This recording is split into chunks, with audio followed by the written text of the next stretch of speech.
Welcome to the Phase 2 of our UHC Implementers course. This phase of our e-learning and capacity building activities for the universal healthcare will cover topics on human resources for health, health information systems, regulation of health goods and services as to their safety, quality, equity, and affordability, and governance and accountability in the health system. To start this phase, our first module will be all about human resources for health. The country's human resources for health is one of the most significant components of our health system. Their knowledge, skills, and motivation relative to the organization and delivery of health services directly affect the achievement of improved health outcomes. We are blessed to have health professionals that are globally known to be very compassionate and highly competent in providing the best care. We must, however, ensure that they are able to answer the needs of the Philippine health system now and in the future. That our cadres of health workers are well-trained and highly motivated and valued to contribute to the country's well-being. To be able to do this, we must continue the work on the provision of decent remuneration and incentives, as well as better working conditions for our health workers to encourage retention in the country.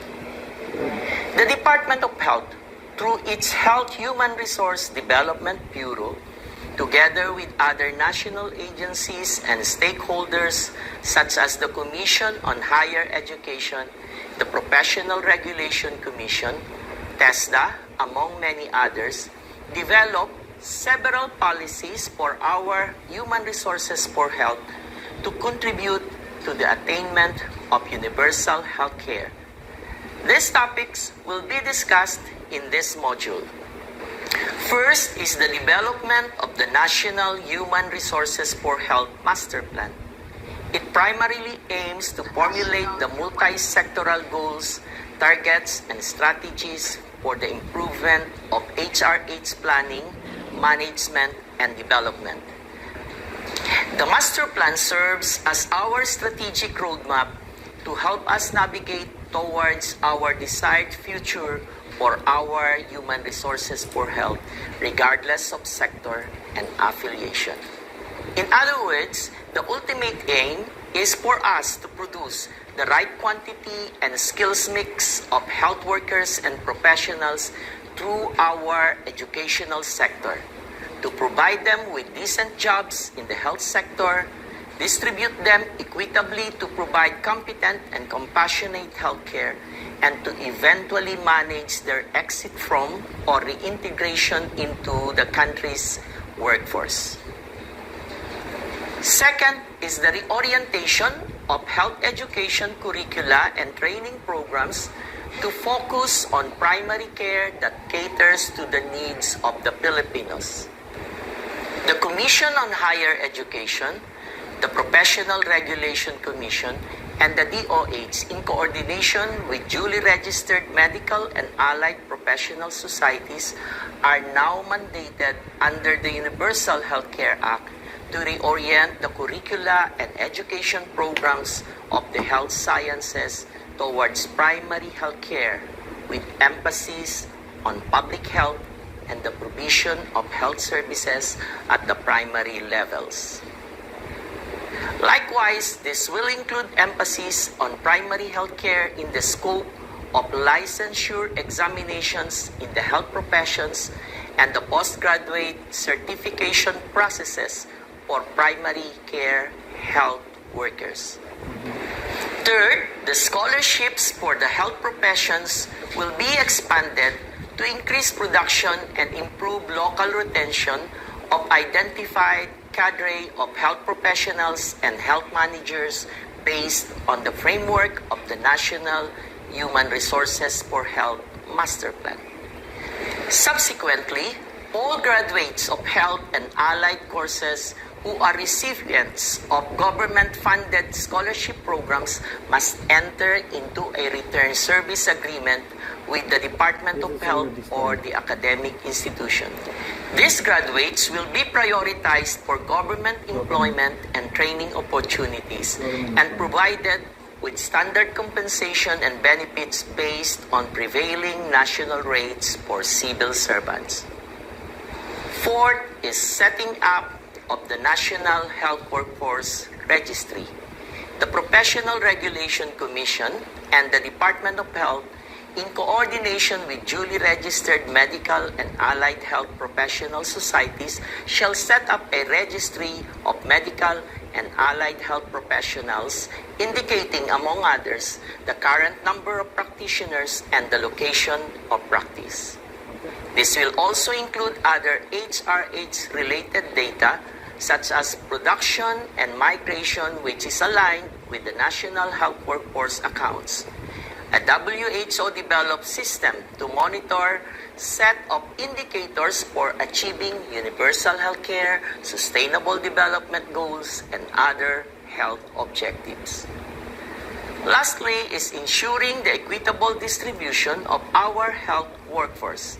To attain this goal, the Universal Healthcare Act mandates the creation of a national health workforce support system to support LGUs that are unable to employ the recommended HRH due to several factors, such as geographic location, income class of the municipality, poverty incidence, existence of armed conflict, and certain provisions of national policies on personnel services limitation. Moreover, the National Health Workforce Support System provides for the strengthening of human resource management and development systems, improvement of salaries, benefits, and incentives, and ensuring occupational health and safety of deployed healthcare professionals. These different policies and programs are intended to contribute to implementable and sustainable reforms for the health sector. These also encourage creativity and flexibility from our national and local government implementers, partners in the private sector, and all other stakeholders concerned. Indeed, these policies are not just about achieving the goals of universal healthcare. These are also about nation building as a whole. May this be our profound expression of value for one of our most significant human capital, our Filipino health workers. Let us now watch the video presentations. Okay, good. Thank you, Dr. Mario Villaverde. The next activity will be a pretest. Of course, the pretest, there's only one attempt allowed. We can make a mistake, a lot of it. We can. KRH1. Following key result areas in capacity cross-cutting area of HRH management. Oh dear, I had this with me.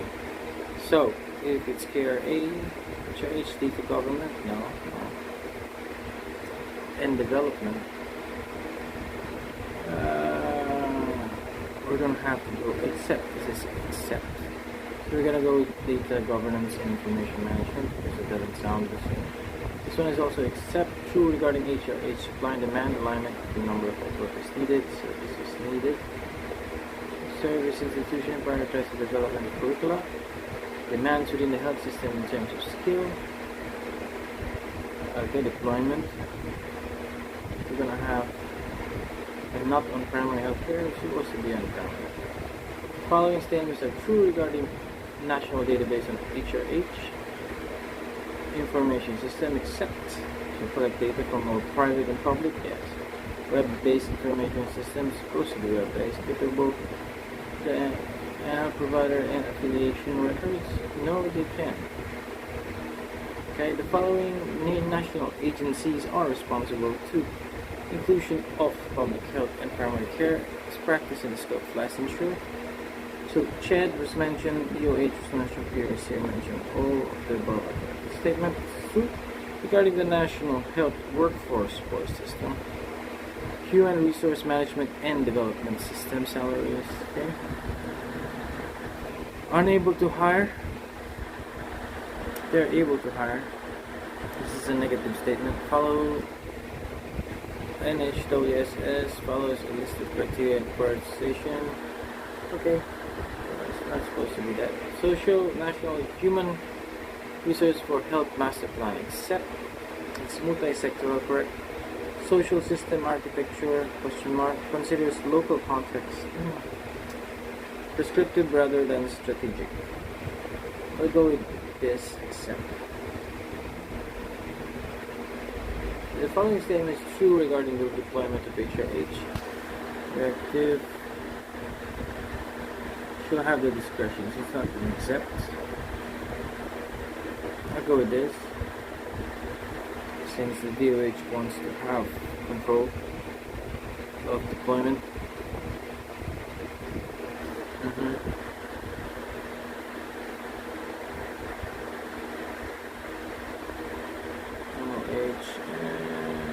Okay. Game go. Number 8. The effectiveness of the national health workforce support system shall be powered. Except attainment of the millennium is expected overall progress in health outcomes, improvement in access to quality health facilities and services.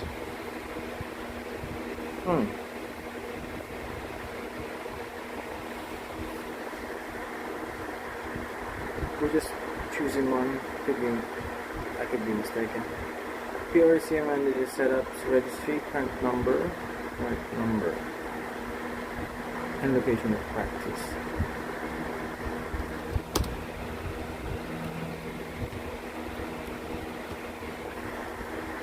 Following statements are true in the transition of reorientation of health education curriculum.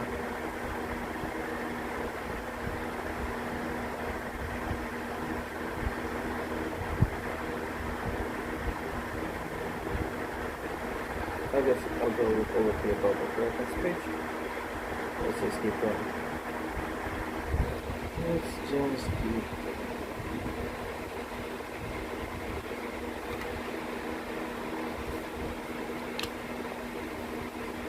determined HRH. We don't know that. I'll go with D. Following statements are true regarding national health workforce registry.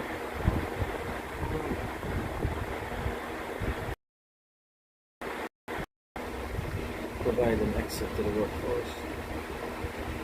Once it's gone. Following are statements regarding strategies and action can be implemented such as HRH gaps. Provide quintilia, yes. On a good HRH based on the personal request. Beyond HRH qualification and skills. No. We're gonna go with O and A and B, correct? False regarding hiring.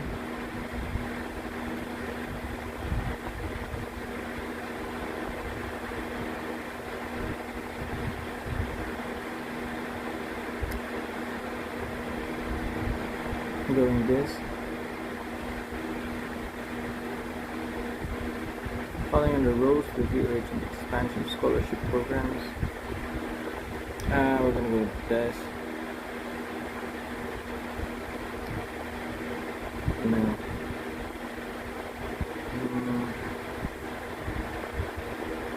Now we're gonna go with this. A database of the service agreements, or probably enforce it. And expansion of for health personnel except leads to population ratio.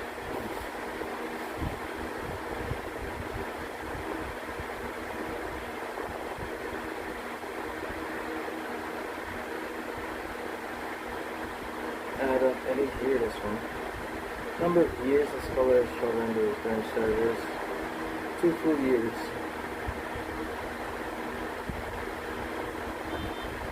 Year of scholarship. That's the standard, not 3. 2. Utilization of the national and HRH master plan. Can go with all of the above are required. I read faster. National health workforce will be developed.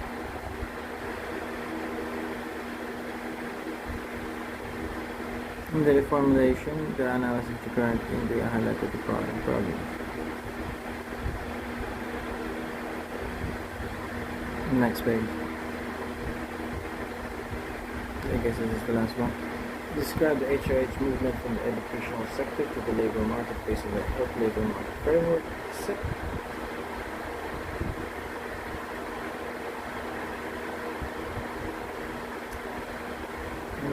Exit from the workforce future. Except for this, I guess. So.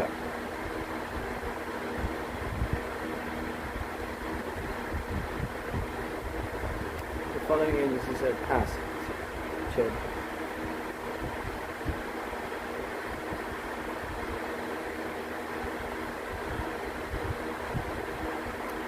Following the strategies to orient the health education, inclusion of primary health and link outcomes,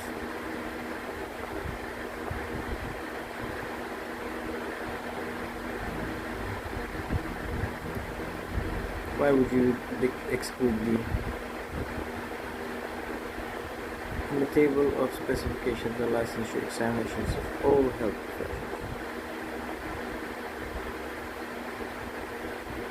All of the above are correct. Best choice for prioritization.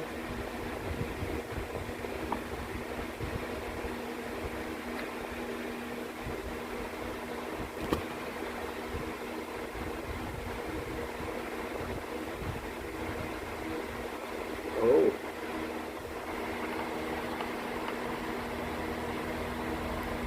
Doctorless and is a second-class municipality. Noja is doctorless and a sixth-class municipality.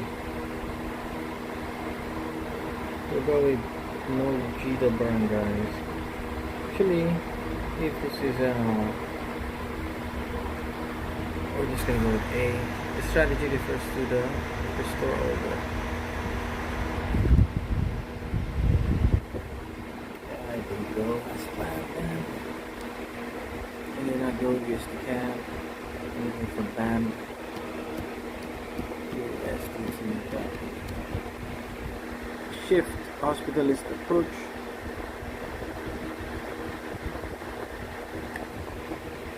Curriculum revision. Yeah.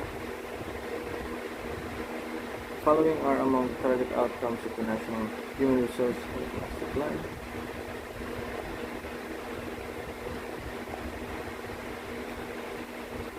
Only say correct, you don't have control over the salaries. Following are resources of information HRH needs.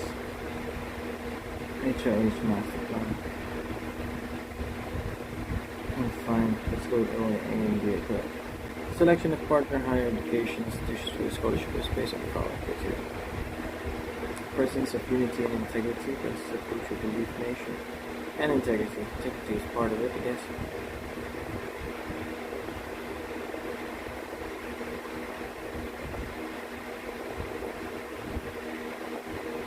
Service. Following the roles of CHED in the orientation of health education towards primary health care. Set. Let's review, this is part. This is one is part of it. Review the table of specifications. Part of it. I don't know about this one. And the last one, local health maturity. Following strategies except sharing health workforce within the healthcare. Plan of fulfilling of vacant employees.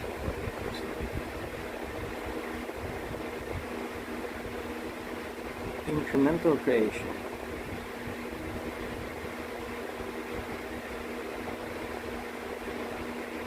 Okay, we're just gonna find out which ones were correct. This says submitted. All the answers were saved. Submit. All and finish.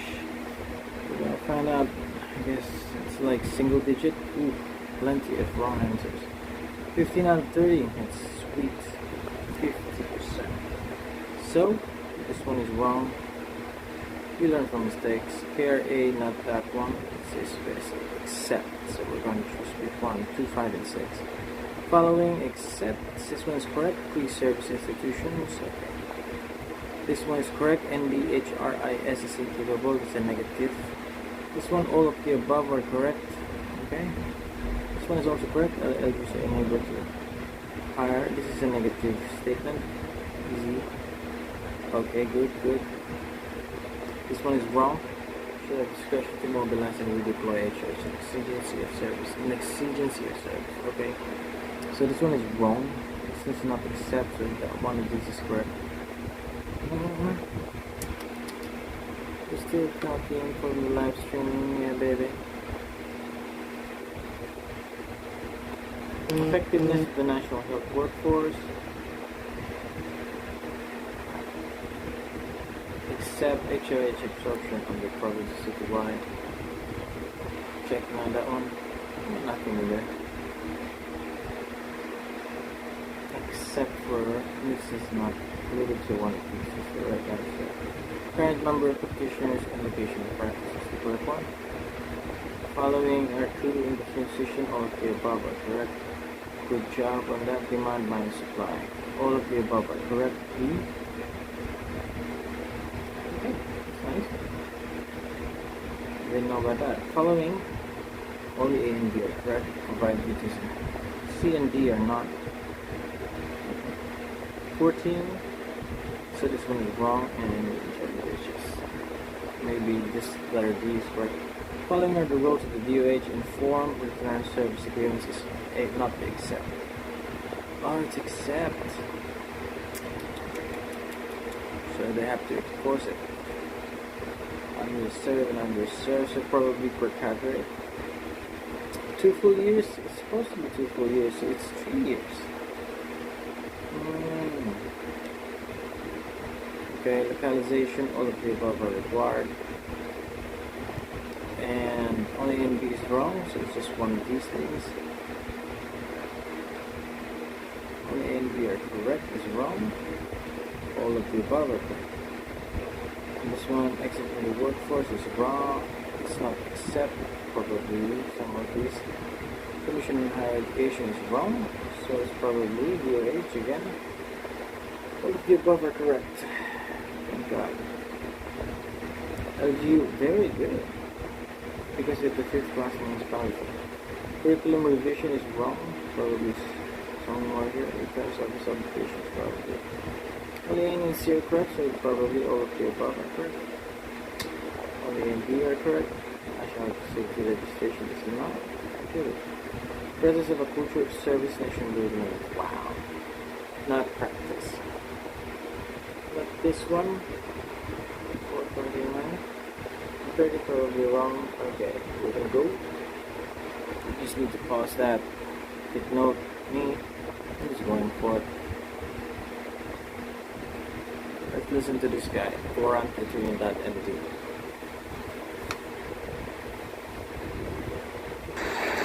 A great day to everyone. I am Dr. Florante Trinidad, National Professional Officer of the World Health Organization, Office of the Representative in the Philippines. Today, I will be your moderator for Module 8, where Human Resources for Health, or HRH, will be discussed. This module consists of 5 presentations on different policies and operational guidelines that aim to mitigate the gaps in our health system on human resources and then eventually help on the implementation of the Universal Healthcare Act. It will answer the question, what are the reforms for our HRH in line with the implementation of Universal Healthcare Act? At the end of the lectures, we will be having a panel discussion that will highlight the key points of this module. The topics comprising this module will be discussed by Assistant Secretary Dr. Kenneth Ronquillo of the Health Policy and Systems Development Team of the Department of Health, Dr. Prechel Tolentino, Officer in Charge, Director of Health Human Resource Development Bureau, Dr. Queenie Dayan Raagas, Chief of the Career Development and Management Division of the Health Human Resource Development Bureau, and Dr. Mary Ruth Politico, Chief of the Planning and Standard Division also from the Health Human Resource Development Bureau. To begin, let us watch the series of presentations on human resources for health. Let's go. They just introduce the speakers. Let's go with Dr. Ronquillo. Kenneth Ronquillo. Welcome back to the UHC Implementers course.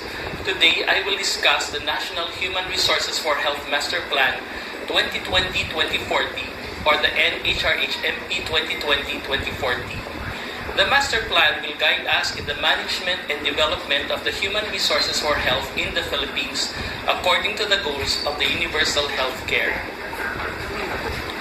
The NHRH-MP was developed by virtue of Republic Act 11223, otherwise known as the Universal Healthcare Act, which states that the DOH shall, together with stakeholders, shall ensure the formulation of the National Human Resource Master Plan that will provide policies and strategies for the appropriate generation, recruitment, retraining, regulation, retention, and reassessment of health workforce based on population health needs. In the next few minutes, we will be looking into the health labor market as the overall framework of the plan, its goals and target outcomes, and the local health system's maturity level as the vehicle for localization to ensure translation and adoption in the local health and development plans of our local government units. The master plan was developed with the following principles. First, it is a multi-sectoral plan which will require a whole of society and whole of government approach. It encompasses the national up to the local levels as well as the government and private sectors. It is built on a social system architecture, ensuring harmonized and concerted efforts through accountable governance and agile management. It is not prescriptive, but rather strategic. While the plan provides bold and broad strategies, it allows for flexibility amongst its stakeholders in consideration of their capacities and resources for implementation. It considers the different characteristics of the local health systems. The implementers are given flexibility to prioritize what is most feasible and adapt and calibrate strategies to make it more compatible and applicable to their own context. Lastly, the master plan is intended to be a living document. Hence, stakeholders are enjoined to regularly update the plan as context and situations evolve and new HRH issues arise. The master plan uses the health labor market framework, which shows HRH movements from the production of health workers and professionals to being part of the health workforce and to eventually exiting from or reintegrating back into the country's workforce. Specifically, it analyzes two markets. The market for the supply of health workers, which is also known as the educational sector, and the internal and external demand for health services and health workers, which we call the labor market dynamics. The education market for health shows the production of qualified health workforce through the provision of scholarships, training and education in the health professions. The graduates produced from the different health professional courses become part of the pool of qualified health workforce that will cross over to the labor market once they are employed in the health sector through any of the several career paths. First, the non-clinical practices such as health policy, health administration, the academe, and research and development. And second, the clinical practices such as primary care health services and hospital care, including specialty services. In addition, it also captures the attrition of HRH due to unemployment or employment in the non-health sector and migrate to other countries. This framework highlights not only the key HRH provisions in the UHC Act, but also the overall goals for the health workforce, namely sustainable production, practice-ready training, job generation and competitive salaries, accessibility and retention mechanisms, productivity and career development, all of which lead to providing the right number, competence, and skill mix of health workforce performing the right work at the right place and time with the right compensation. The HRH Master Plan reformulation is based on analysis of the current HRH situation in the country, key issues and gaps as demonstrated in this problem tree. Based on the issues identified, the three main problems in HRH management are HRH unavailability, competency gaps, and disengagement and demotivation. The colored boxes represent the key problems identified for 6 main areas of the HRH management and development, which for better analysis were further organized and stratified into 6 key result areas.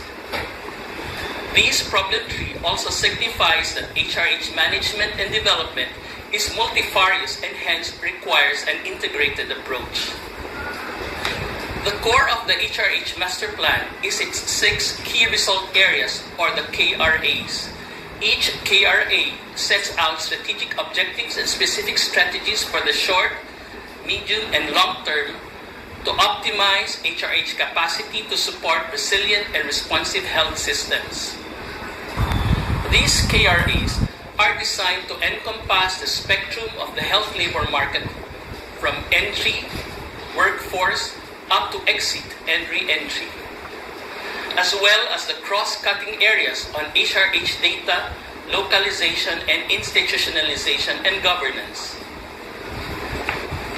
The first key result area is on HRH data governance and information management, which provides strategies to establish a data governance framework and enhance research capacities for evidence-informed workforce planning, policy formulation, program design and execution, and monitoring and evaluation.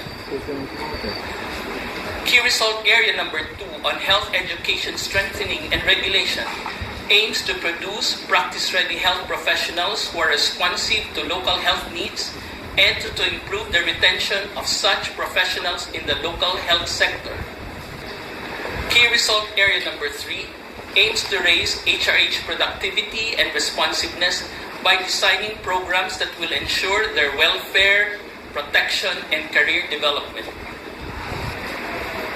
The fourth key result area on HRH migration aims to manage the migration into sustainable level and formulate reintegration programs for returning health workers. By achieving the target outcomes of the previous KRA on HRH welfare, which I mentioned earlier, it is also anticipated to address the key issues on HRH migration. Key result area number 5 emphasizes the importance of institutionalization and localization of the master plan as ways to ensure realization of our HRH goals. There are 3 main targets for these KRA, namely, adoption of strategies in national and local development plans, creation and expansion of partnerships, and co-ownership and co-implementation with the local sector. The 6th key result area aims to harmonize and strengthen intersectoral governance by utilizing the HRH network as a platform for collaboration. Here, all stakeholders will connect, co-learn, co-lead, and co-create together to seek new ways and drive workforce transformation responsive to current and future health needs. Now that we have in mind our desired goals, it is important to jumpstart implementation by aligning our priorities at the national and local levels. It should be emphasized that LGUs are accountable for human resource development under their jurisdiction as mandated by Section 77 of the Local Government Code of 1991. To assist LGUs in fulfilling this mandate specific to the evolution of the health system and consistent with the provisions of the Universal Healthcare Act, the localization process of the HRH Master Plan shall be integrated in the local health system's maturity levels, or LHS-ML. Through the LHS-ML, the achievement of the LGUs shall be measured through levels of progressions and key result areas based on a set of deliverables. The localization of the HRH Master Plan shall be assessed based on the integration of the strategies in the local investment plan for health. The LIPH shall be supported by a local health board resolution and shall reflect the different elements of the health workforce pillar. First, the plan for filling up of vacant plantilla positions for health personnel, including timelines and recruitment strategies. Second, the mechanism on sharing of health workforce within the healthcare provider network through a memorandum of agreement or service contracts with healthcare providers within the network. Third, the incremental creation of plantilla positions for health personnel, including funds for creation of such positions. And lastly, the learning and development plan or interventions for health personnel as part of the overall human resource development plan of the LGU, including investments needed to implement such plan. This presentation provides you the major points and strategies contained in the National Human Resources for Health Master Plan 2020-2040. I hope that you were able to gain insights on its purpose and importance in achieving our goals for the Filipino Human Resources for Health. Maraming salamat at mabuhay tayong lahat. We're already doing the LIPH, so it's part of the UHC program, and then the KRAs and the maturity system levels are being revised every year for some of the programs. Warm greetings to all of you. In this session, I will present our initiatives towards reorienting health professions education towards primary health care. In line with Section 25 of the Universal Healthcare Act, a joint administrative order among DOH, CHED, and PRC has been promulgated to mandate the reorientation of curricula of health professions education to emphasize primary health care. This is considered the first step in transforming the education curriculum towards becoming more responsive to the needs of the country, and in our case, towards the achievement of universal health care.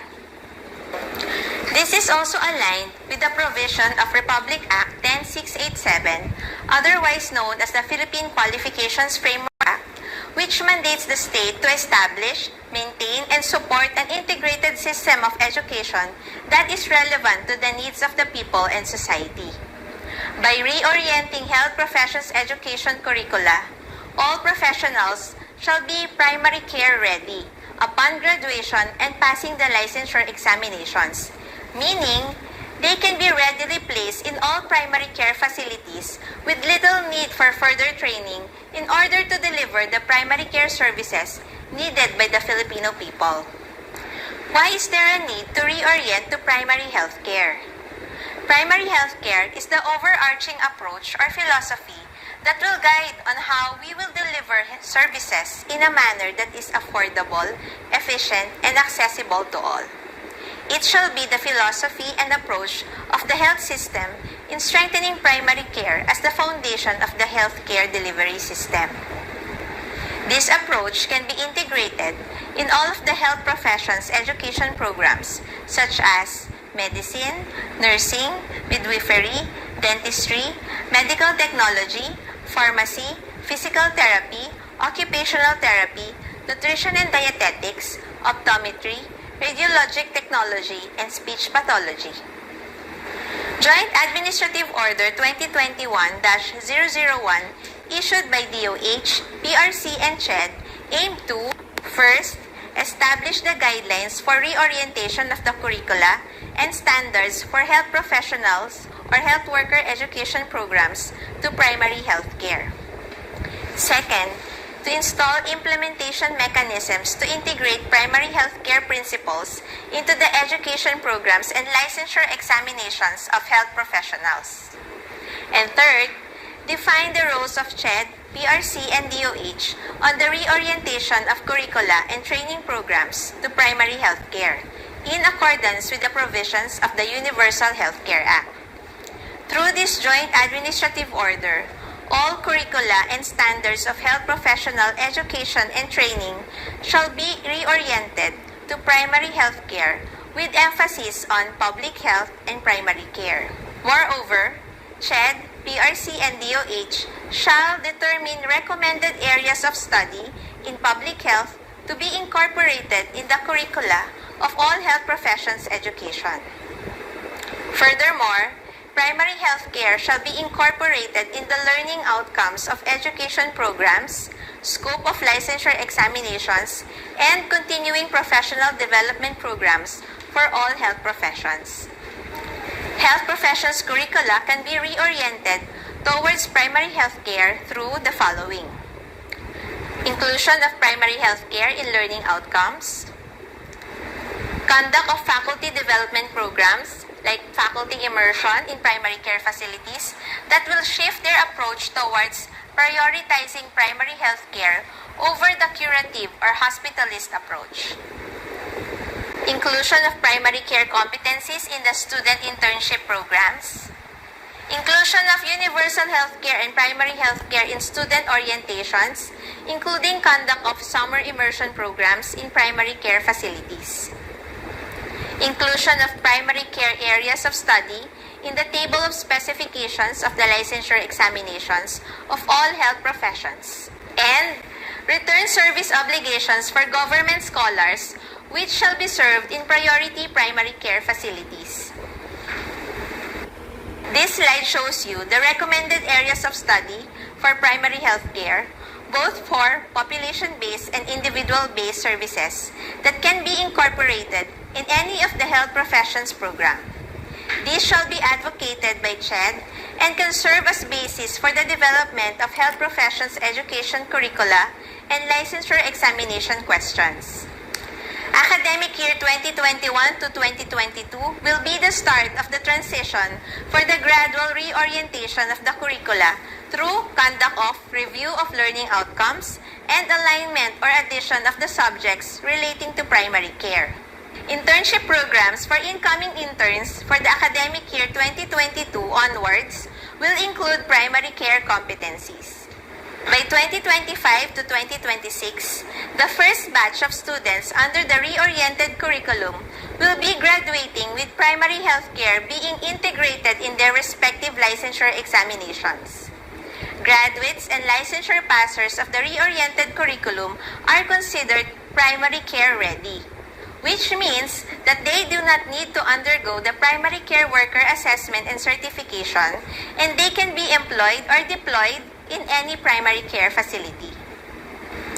The key points of my discussion include the following: the reasons why we need to reorient health professions education curricula and licensure examinations to primary health care based on the needs of our people and society, the different approaches or schemes to reorient, and the transition period from our current approach towards the graduation of our first primary care ready health professionals.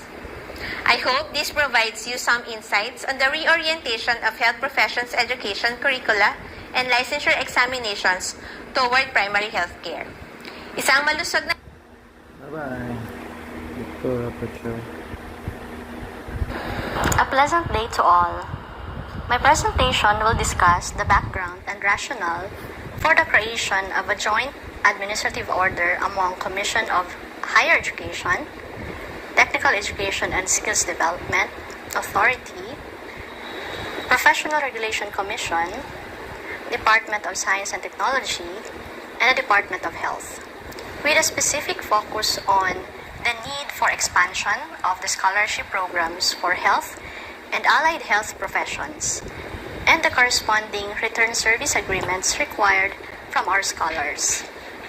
The Universal Healthcare Act seeks to provide every Filipino with immediate access to preventive, promotive, curative, rehabilitative, and palliative care for medical, dental, mental, and emergency health services. In order to achieve this, an adequate and capable supply of human resources for health, or HRH, is critical. As part of its whole of government approach, Section 25 of the Act mandates CHED, TESDA, PRC, and DOH to develop and plan the expansion and existing new allied and health-related degrees, and also training programs based on the health needs of the population. In the earlier presentation on National HRH Master Plan, we have shown you this health labor market framework for the universal health care. To remind you, this framework shows the production of health professionals through training and education, and eventual entry to the pool of qualified health workforce. Likewise, we discussed how this pool of health workers cross over to the labor market when employed in the health sector through several career paths. These include career in health policy, public health administration, the academe, research and development, primary health care, and clinical or hospital care. Further, this depicts the eventual exit from or re-entry to the country's health workforce. With this framework in mind, I will focus on the provision of scholarships for the health sciences professions with the requirement of our scholars to render return service to the government. This particularly falls on the pre-service scholarship and training phase of our health labor market framework for the universal health care. For this purpose, a joint administrative order was co-developed by DOH, CHED, TESDA, PRC, and DOST to provide guidelines by which the DOH, health sector, education sector, and the labor sector can collaboratively work towards production of adequate and capable HRH critical to the universal health care implementation. Moreover, the guidelines aim to establish the roles of concerned government agencies in the implementation of HRH-related scholarships and return service agreements, as well as to strengthen partnership mechanisms on monitoring scholarship service obligations.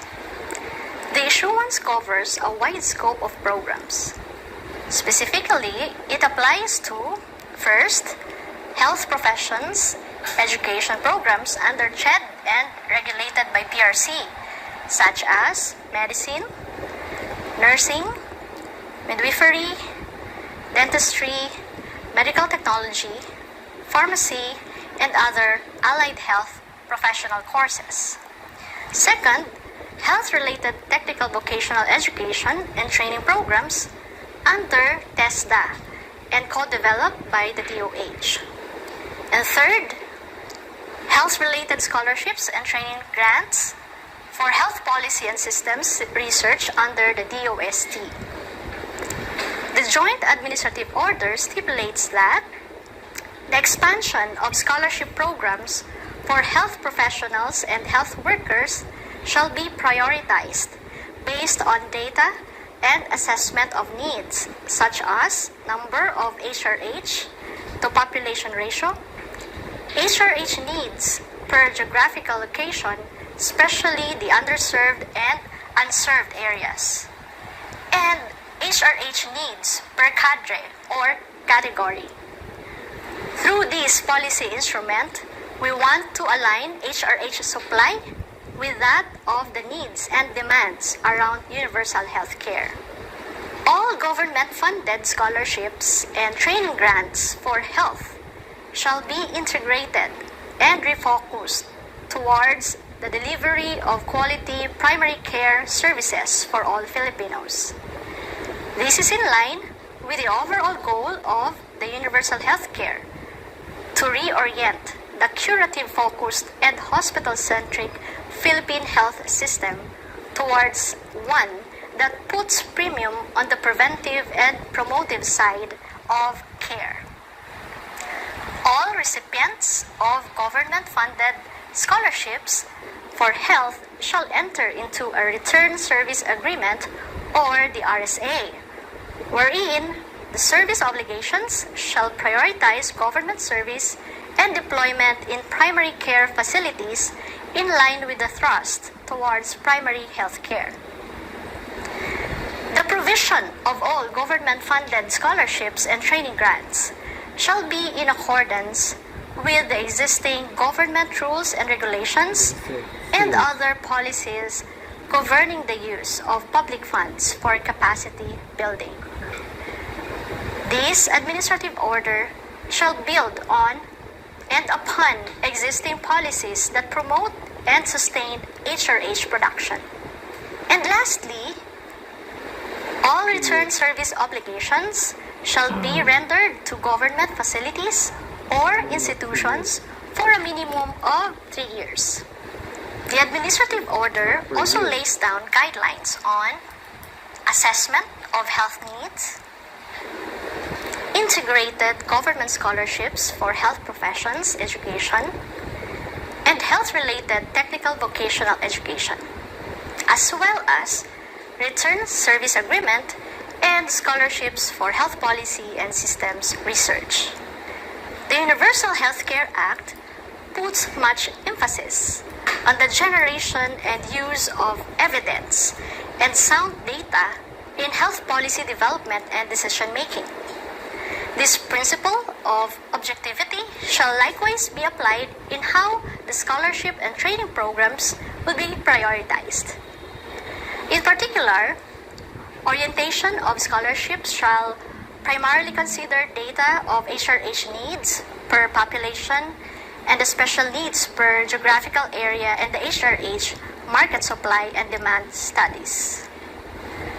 Moreover, the National HRH Master Plan and the National Health Workforce Registry, which are managed and supervised by the DOH, shall be the source of information on HRH needs. Lastly, to maximize gains from government investments in health worker training and education, and to promote national equity, the production of HRH shall be targeted for priority areas of need. Geographical distribution of higher education institutions and technological institutions shall be mapped to prioritized areas for establishment of new training centers and facilities. A major issue prior to the entry of the HRH into the workforce is the lack of collaborative planning and implementation in terms of production of HRH. The education, health, and labor sectors have different priorities and program conceptualizations, leading to the inequitable production of HRH and adding to the budgetary and administrative constraints and inefficiencies. The Joint Administrative Order provides for the establishment of collaborative mechanisms among government institutions relevant to the production of health workforce and health professionals, namely CHED, DOH, DOST, and TESDA. The issuance aims to strengthen partnerships among these institutions to harmonize their programs and also align their priorities with the goals and objectives of the universal healthcare. Partner schools to be engaged for scholarships shall prioritize state or local universities, TESDA vocational institutions, and those located in autonomous regions, geographically isolated and disadvantaged areas, and indigenous people communities. Private health education institutions shall only be engaged if there are no existing learning facilities that are providing health profession education programs and health worker training in a particular city or municipality. Criteria for the selection of partner institutions shall include the presence of a culture of service, nation building, and integrity.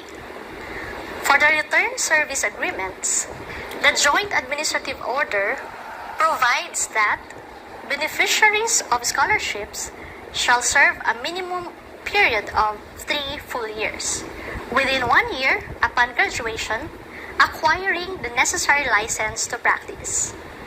In line with the goal of universal health care, to reorient the health system towards primary health care, beneficiaries of scholarships may render mandatory return service as part of the pool of health workers and health professionals for the National Health Workforce Support System or any government-initiated deployment programs and through employment in primary care facilities. Other health professionals such as policy systems researchers, technical experts, and managers are just as essential as health workers in our journey towards universal health care. Their production and development shall be the responsibility of the DOH and the DOST through the Philippine Council for Health Research and Development. Just as with other HRH cadres, training grants for health policy and systems researchers, technical experts, and health system managers shall be prioritized based on country needs.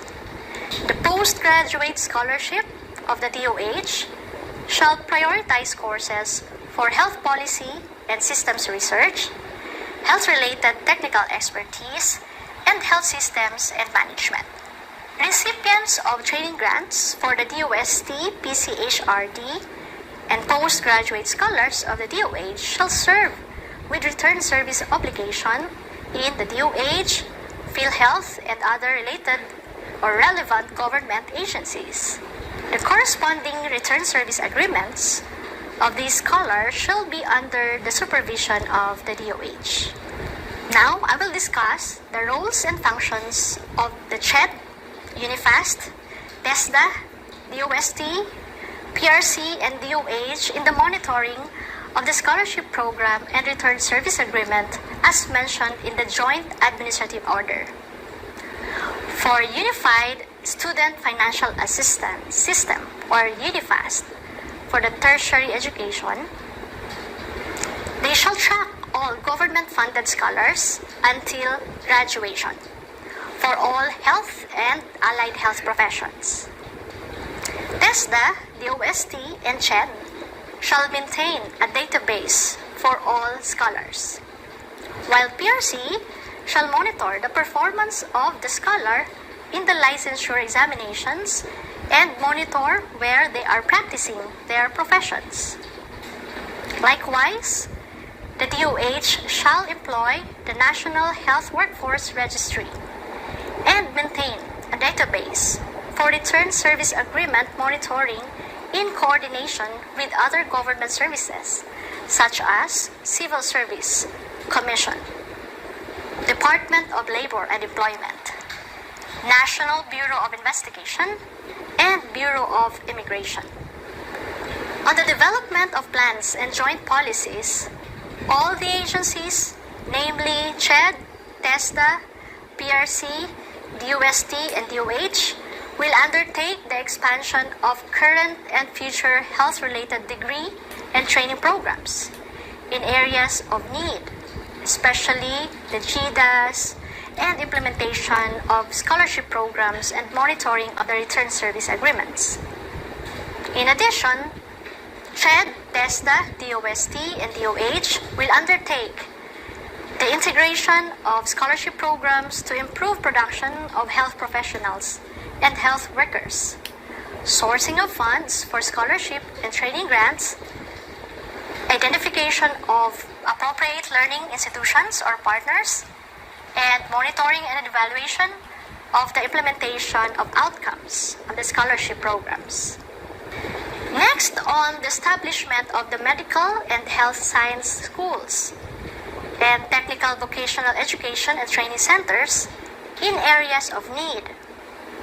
The CHED and TESDA are mandated to regulate the number of enrollees per program in favor of producing the needed health and allied health graduates. On the production of health professionals based on needs, CHED and DOH are mandated to increase production of identified priority cadre of health professionals and health managers. These will institutionalize mechanisms to encourage graduates to serve in priority areas and fields of practice in the public sector. The CHED, PRC, and DOH will be the lead agencies in the enforcement of the return service agreements by establishing monitoring mechanisms and defining service obligations and sanctions. Lastly, DOH and DOST are required to establish systems for the provision of scholarships and training grants for health policy and systems research, identify appropriate academic and training institutions, coordinate immersion programs for scholars, and determine the areas of return service agreements, and share training registry for tracking scholars and monitoring their compliance to service obligations. To summarize this topic, I have discussed the link of scholarship programs in the production of health professionals in the context of health labor market framework, the general and specific guidelines and processes on scholarships and return service agreements, and lastly, the roles of different national agencies in the expansion of scholarships and return service agreements for universal healthcare. Maraming salamat po. A pleasant day to all. My presentation will discuss the background. A great day to all learners. I'm Maria Grajela Aitona from the Health Human Resource Development Bureau. In this presentation, let's talk about the National Health Workforce Registry, or NHWR, what it is, how it contributes to human resources for health assessment and planning to ensure adequacy of HRH in the implementation of the universal health care, and how you can take part in this initiative. Initiatives on NHWR are anchored on Section 25 of the Universal Health Care Act. Pursuant to this, the DOH and the Professional Regulation Commission issued the DOH-PRC Joint Administrative Order 2021-001 entitled Guidelines on the Establishment, Utilization, and Maintenance of the National Health Workforce Registry. The NHWR is a registry of medical and allied health professionals that will collect, process, and generate reports on the current number of HRH practitioners and their location of practice. Eventually, this registry will be expanded to accommodate other HRH-related data such as production and migration, which is aligned with the National Health Workforce Accounts, a WHO-developed system to monitor a set of indicators for achieving universal health care, sustainable development goals, and other objectives. The heat map that you see here illustrates the areas where there are relatively enough supply of health workforce based on population being served. And there are areas with relatively inadequate number of health professionals in areas that have critical shortages of health workers. This inequitable distribution of HRH has caused challenges in access to a health worker and hence in the access to health care in certain areas of the country. Therefore, planning and management of the country's HRH is necessary to ensure that all Filipinos, regardless of socioeconomic status, can have the kind of health services that they need and demand. But how do we actually know if we have enough HRH? To answer this question, first, we have to determine how many health professionals do we need. This refers to the HRH demand or the number of HRH needed to ensure access to health services. Next, we need to know how many do we have. This refers to the current supply or number of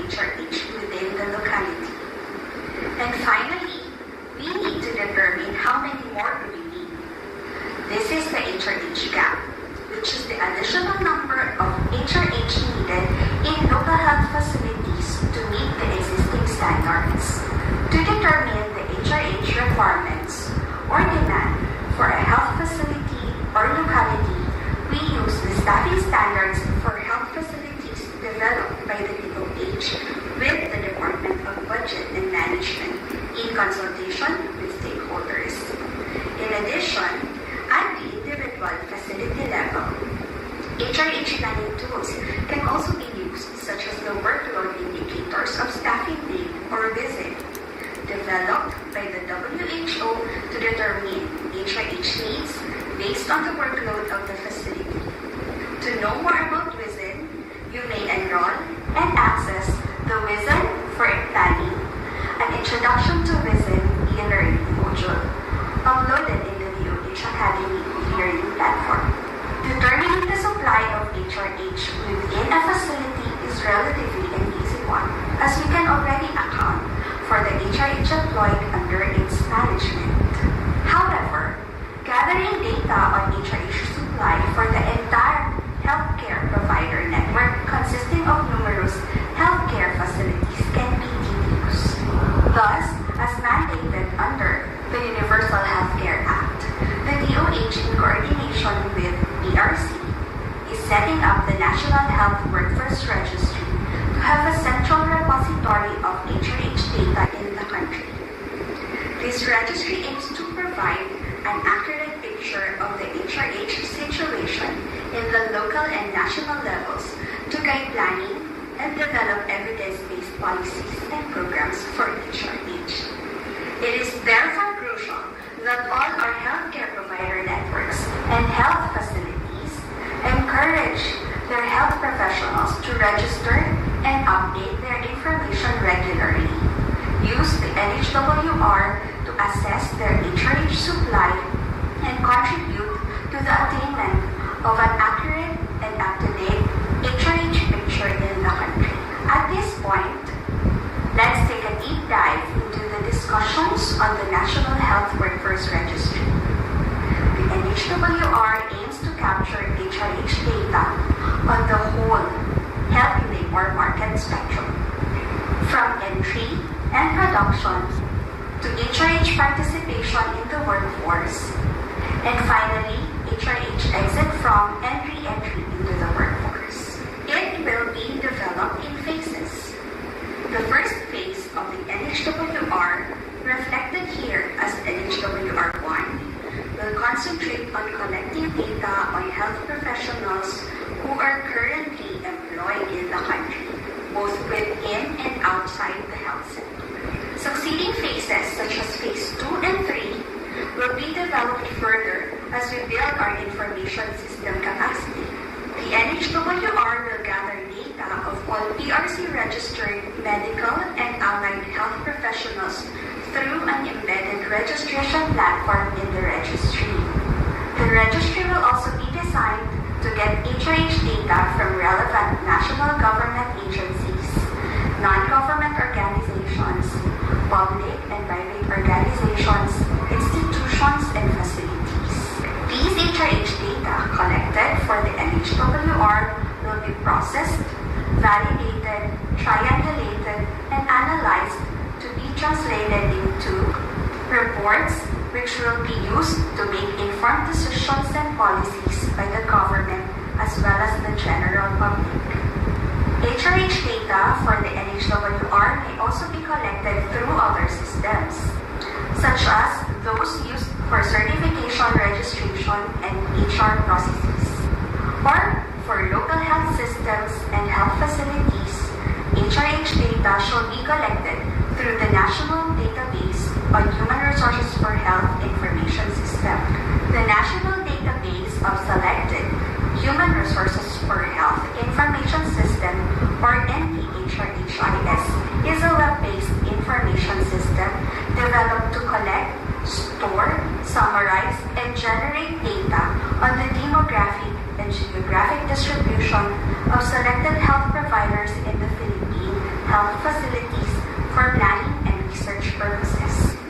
As provided under Administrative Order 2015-0017, all health facilities that employ at least one or several types of health professionals shall participate and register as facility users in NDHRHIS. Department Memorandum 2022-0028 reiterates this policy for public and private hospitals and health facilities to register to the NDHRHIS to comply with one of the requirements in securing and renewing a facility license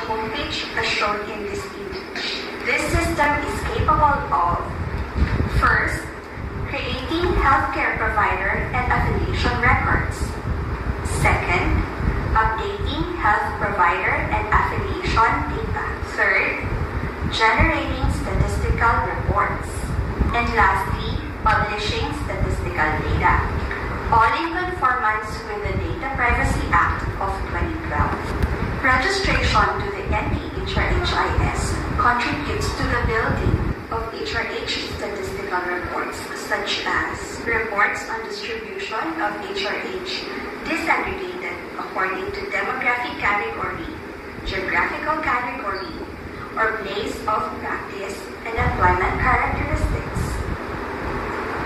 Summary report, or the update report form, used as a means of verification for monitoring of local health systems maturity levels, and roster of providers used as a means of verification for health facility licensing. These statistical reports generated from the NPHRHIS will provide the information on the HRH supply at the local level.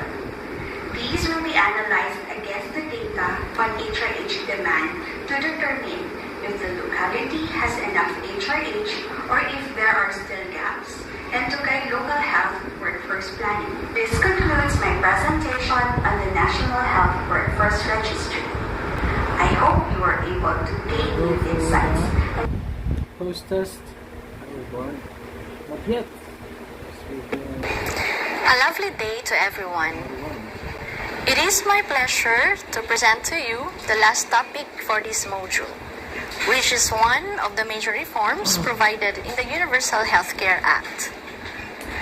The National Health Workforce Support System, or the NHWSS, is a mechanism in which the national government, through the Department of Health, augments human resources for health to our local government units that are unable to hire the required healthcare professionals and healthcare workers based on set standards.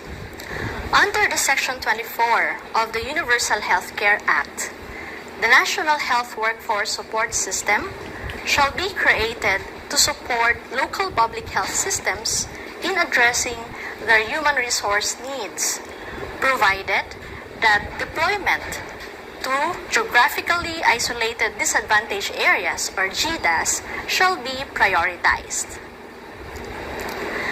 By now, you are all familiar with the health labor market framework. Under the Universal Healthcare, the National Health Workforce Support System will serve as a tangible link between the HRH supply, which is the production of the HRH and eventual entry to the workforce, and the HRH demand, which is the minimum HRH required based on national standards to adequately deliver health services. The National Health Workforce Support System is defined in Section 24.1 of the UHC Implementing Rules and Regulations. It is a mechanism that includes human resource management and development systems, salaries, benefits, and incentives, and occupational health and safety of deployed healthcare workers. The creation of the support system aims to promote equity in local health systems and support primary care and healthcare provider networks. I would like to emphasize here the word equity, as it is one of the principles of universal health care. This means the NHWSS at its core is a redistributive mechanism. All processes and resources under the NHWSS are carried out and provided with preferential regard for the underserved and the unserved. As the health sector is gearing towards a networked approach in contracting healthcare providers and the reorganization of public health systems into province-wide and city-wide health systems, the NHWSS is one of the support provided by the DOH through the Health Human Resource Development Bureau to catalyze the process of integration.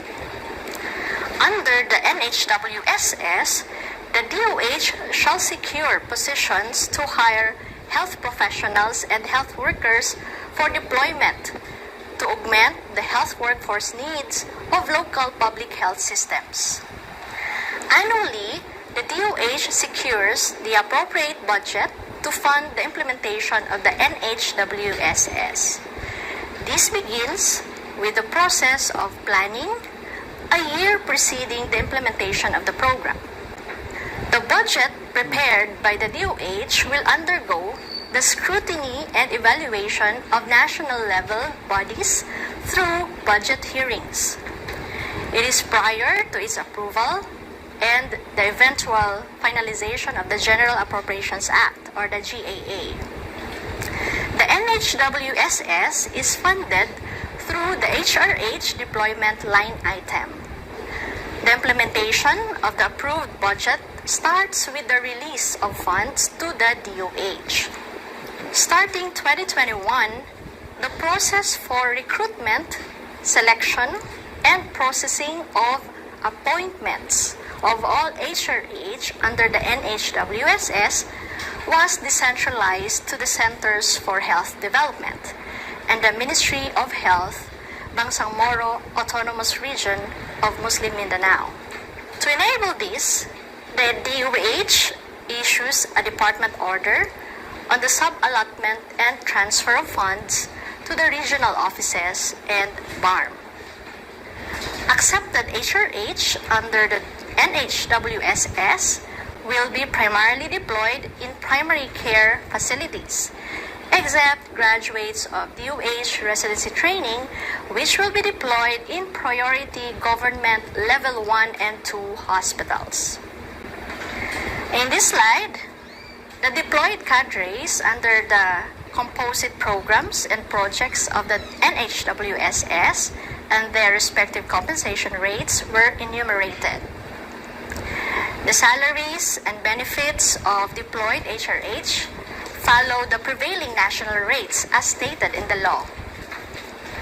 This slide enumerates the benefits that our HRH are entitled, such as the Personal Economic Relief Allowance, Representation and Transportation Allowance, Hazard Pay, Subsistence Allowance, and Laundry Allowance, in compliance to the provisions of existing laws such as the UHC Act and the Magna Carta for public health workers.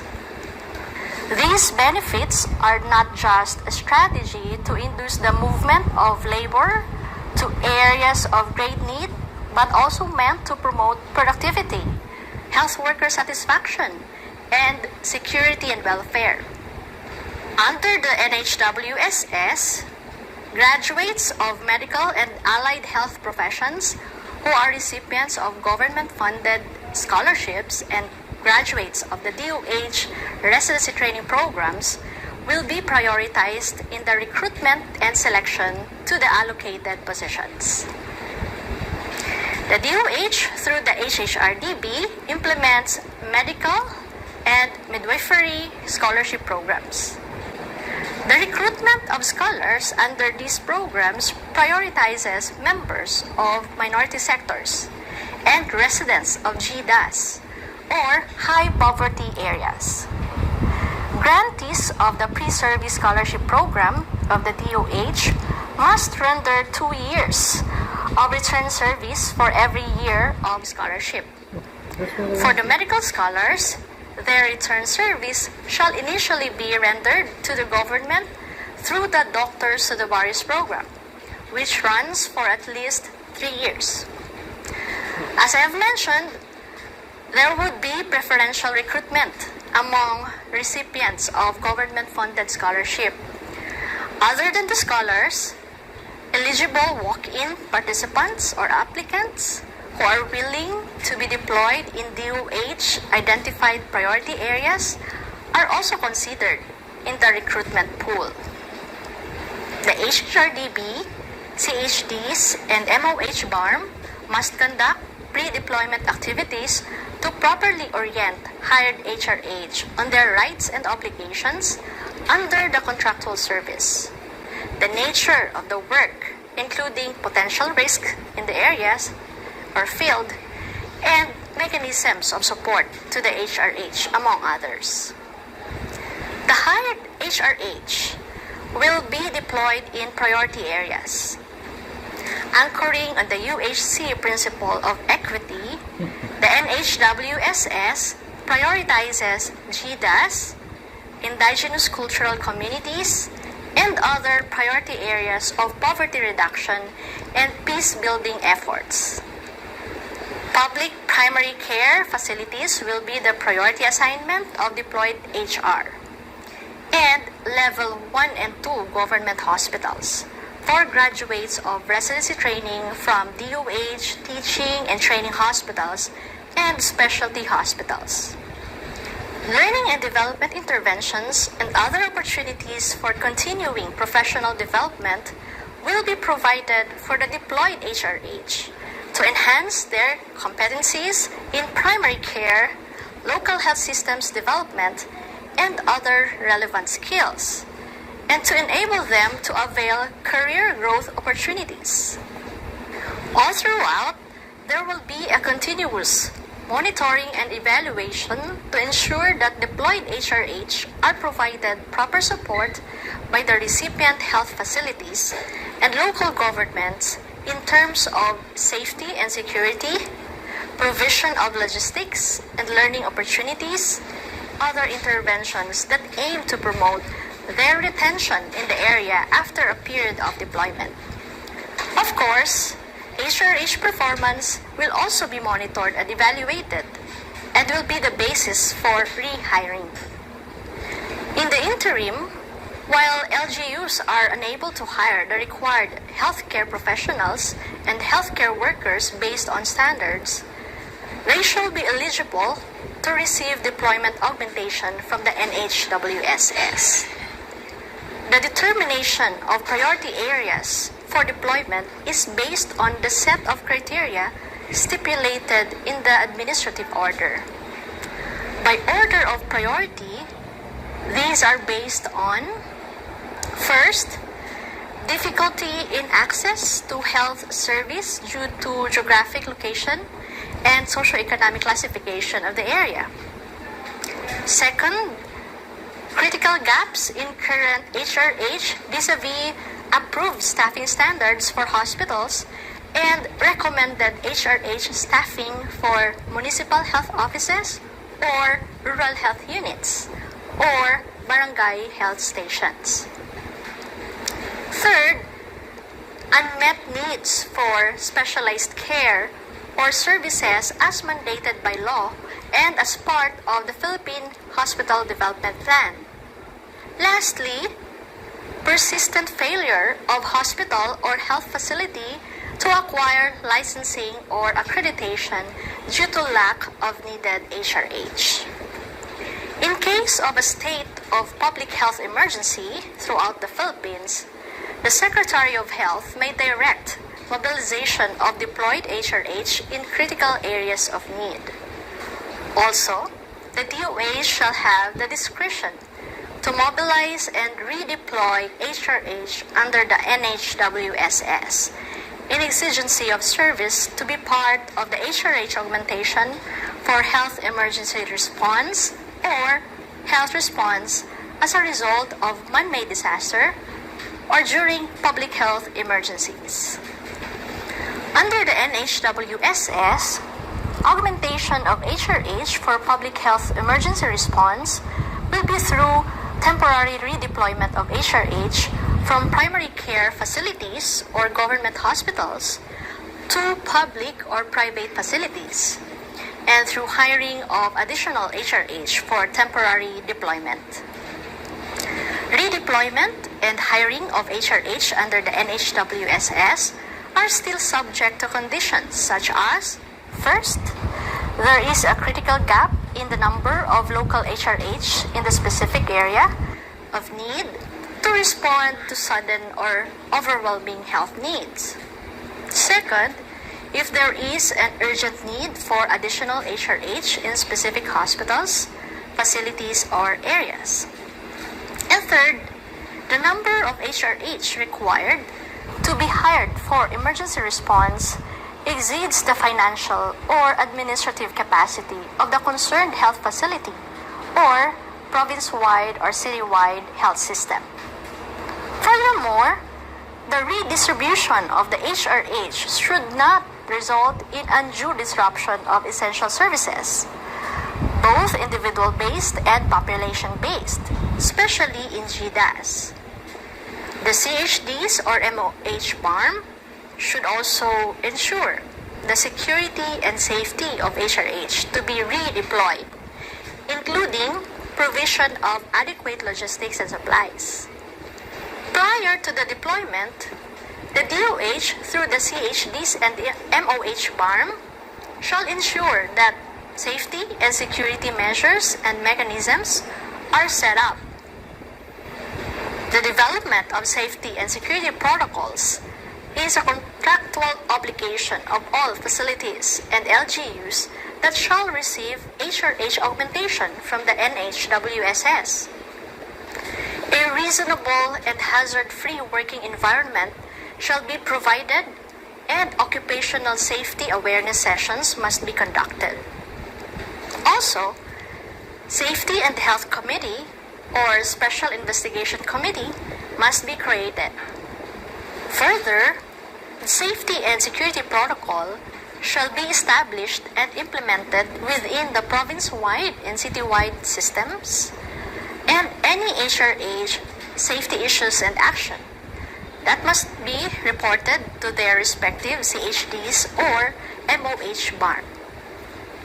The CHDs and MOH BARM are responsible for the direct supervision and provision of technical assistance to the province-wide and city-wide health system on any issue pertaining to safety and security raised by the local health board.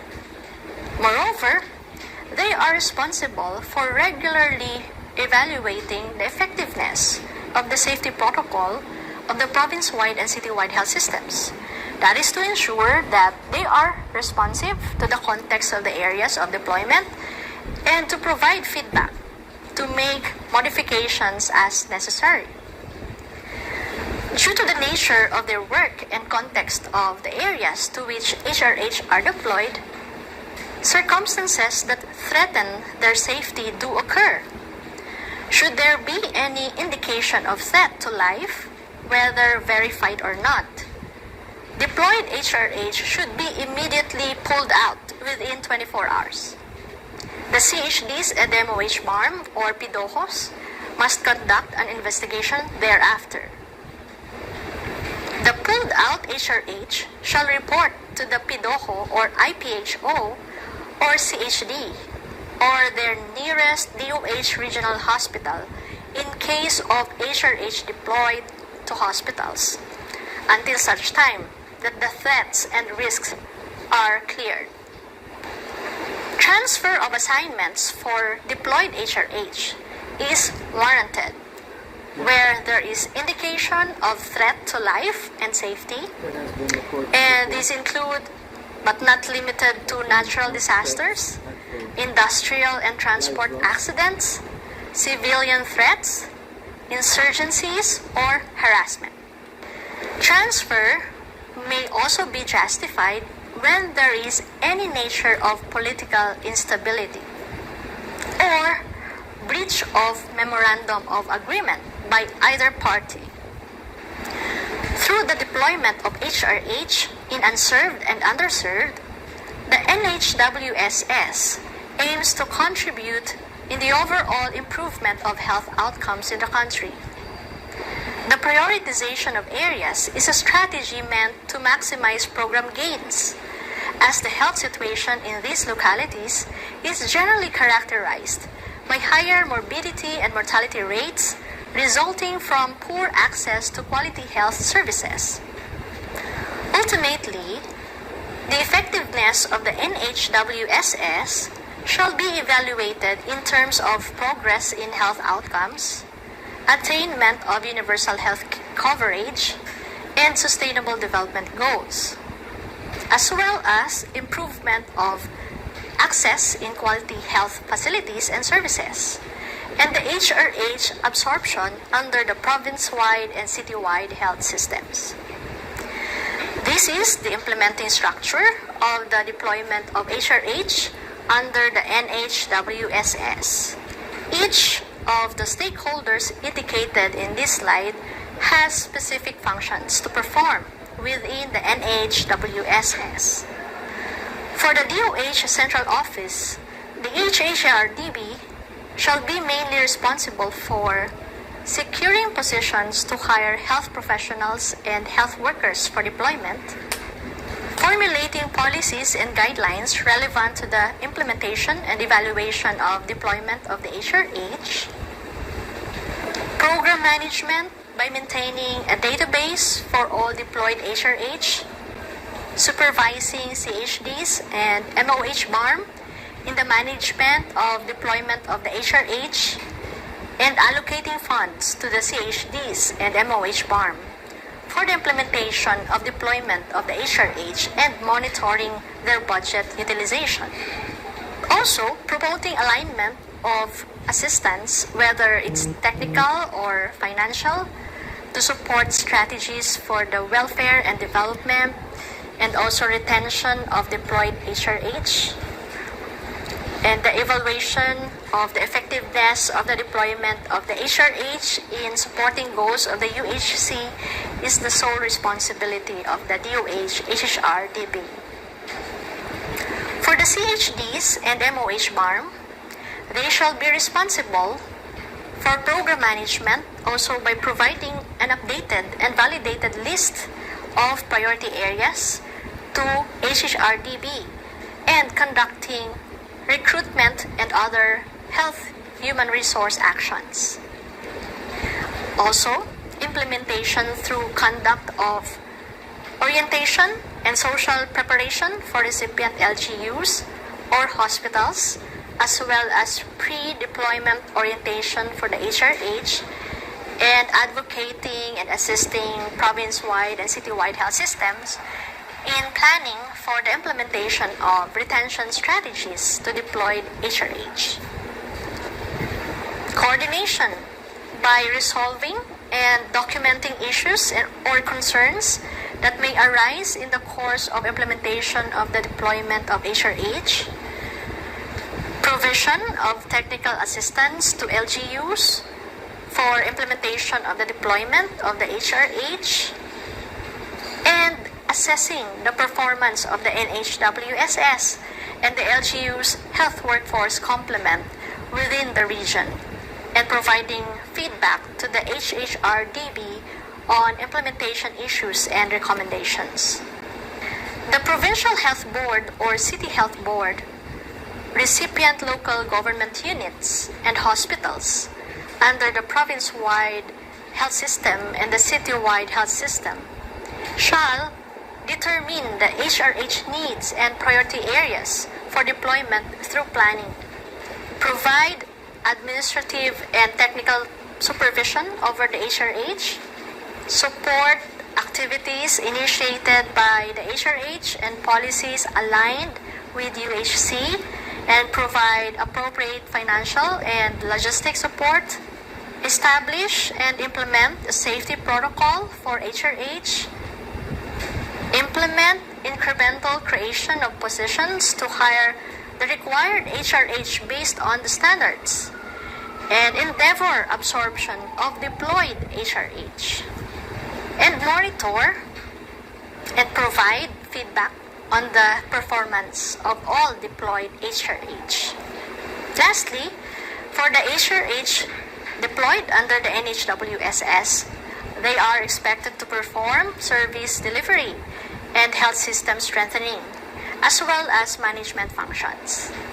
Specifically, these include delivering client-centered, evidence-based quality healthcare service and implementing public health measures to prevent and control diseases, assisting in the implementation of health surveillance systems and health emergency preparedness and response.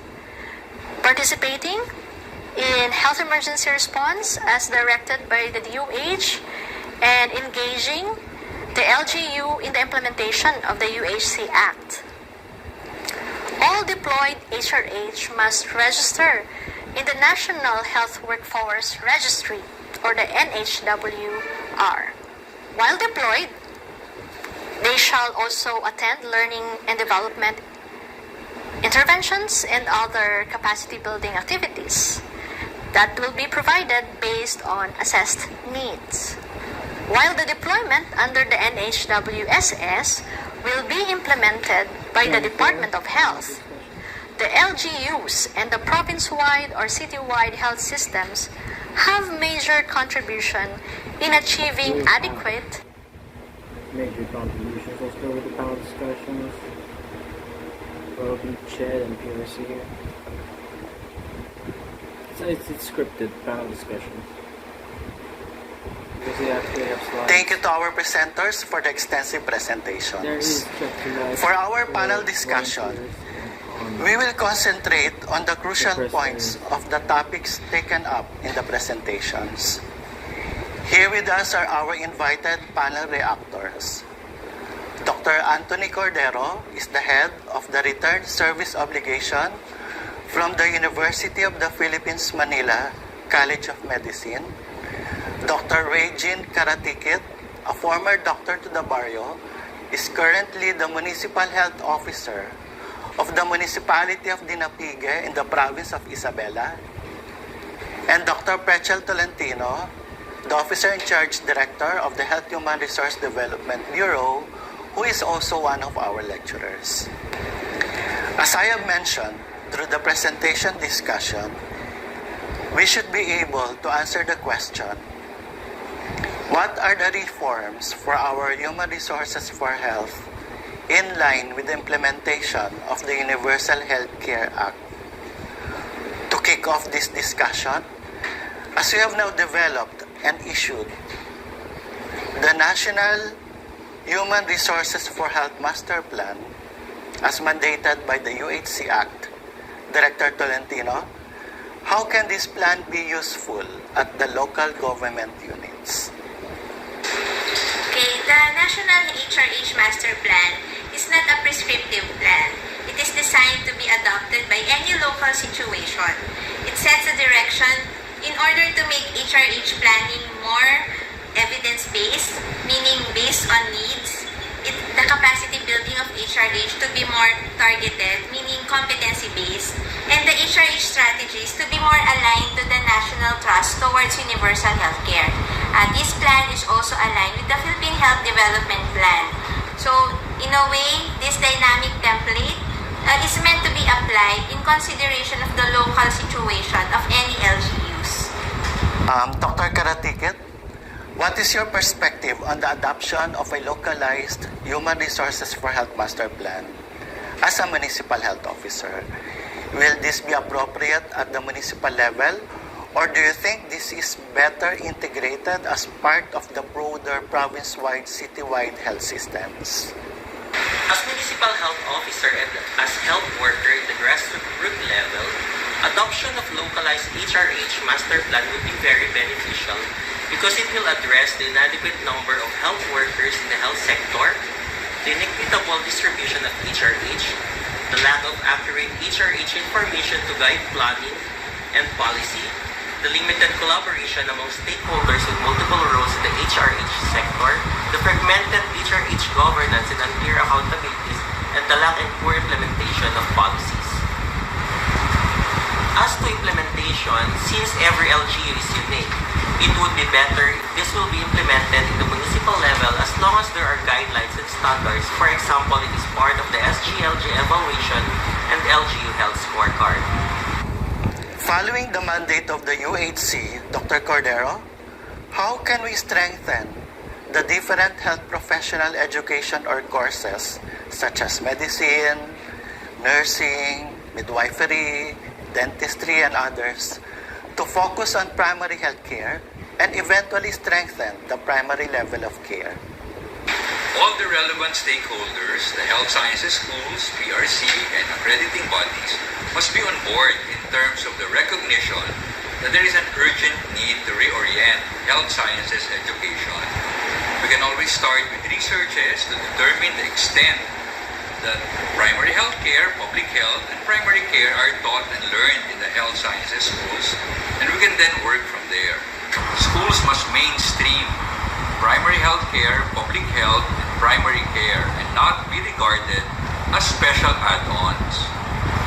It is important that the accrediting bodies revise their standards in order to reflect the emphasis on primary health care, public health, and primary care. This is an important enabler. Schools will focus on teaching primary care if accrediting bodies will include that in their evaluation parameters. Faculty recruitment and development are also very important. At the end of the day, we need faculty members who should be role models in empowering primary health care work, in relevant public health work, and in compassionate primary care work, not just be technical mentors and coaches. We can increase the number of hours where primary health care is taken up so that its whole of society approach and principles that people must participate, that services must be appropriate and accessible, that social determinants of health must be analyzed and addressed, that health must be regarded as a human right, and the belief that the government must be the main provider of services will become part of the personal philosophy of the students. And we can also increase the number of hours for community-based public health work. Specifically, health sciences schools need to revise their policy of requiring every group of students to come up with special projects that are student-led, because this would not contribute to the systems development of the communities they work with. May I now ask Dr. Karatikit, what do you think will be the impact of focusing health professional education on primary health care to the delivery of services in our primary care facilities, such as rural health units, health centers, barangay health stations? The signing of the Universal Healthcare Law ushered in the massive reforms in the Philippine health sector. Along with this is the paradigm shift to primary care, which is the core and center of all health reforms under the Universal Healthcare.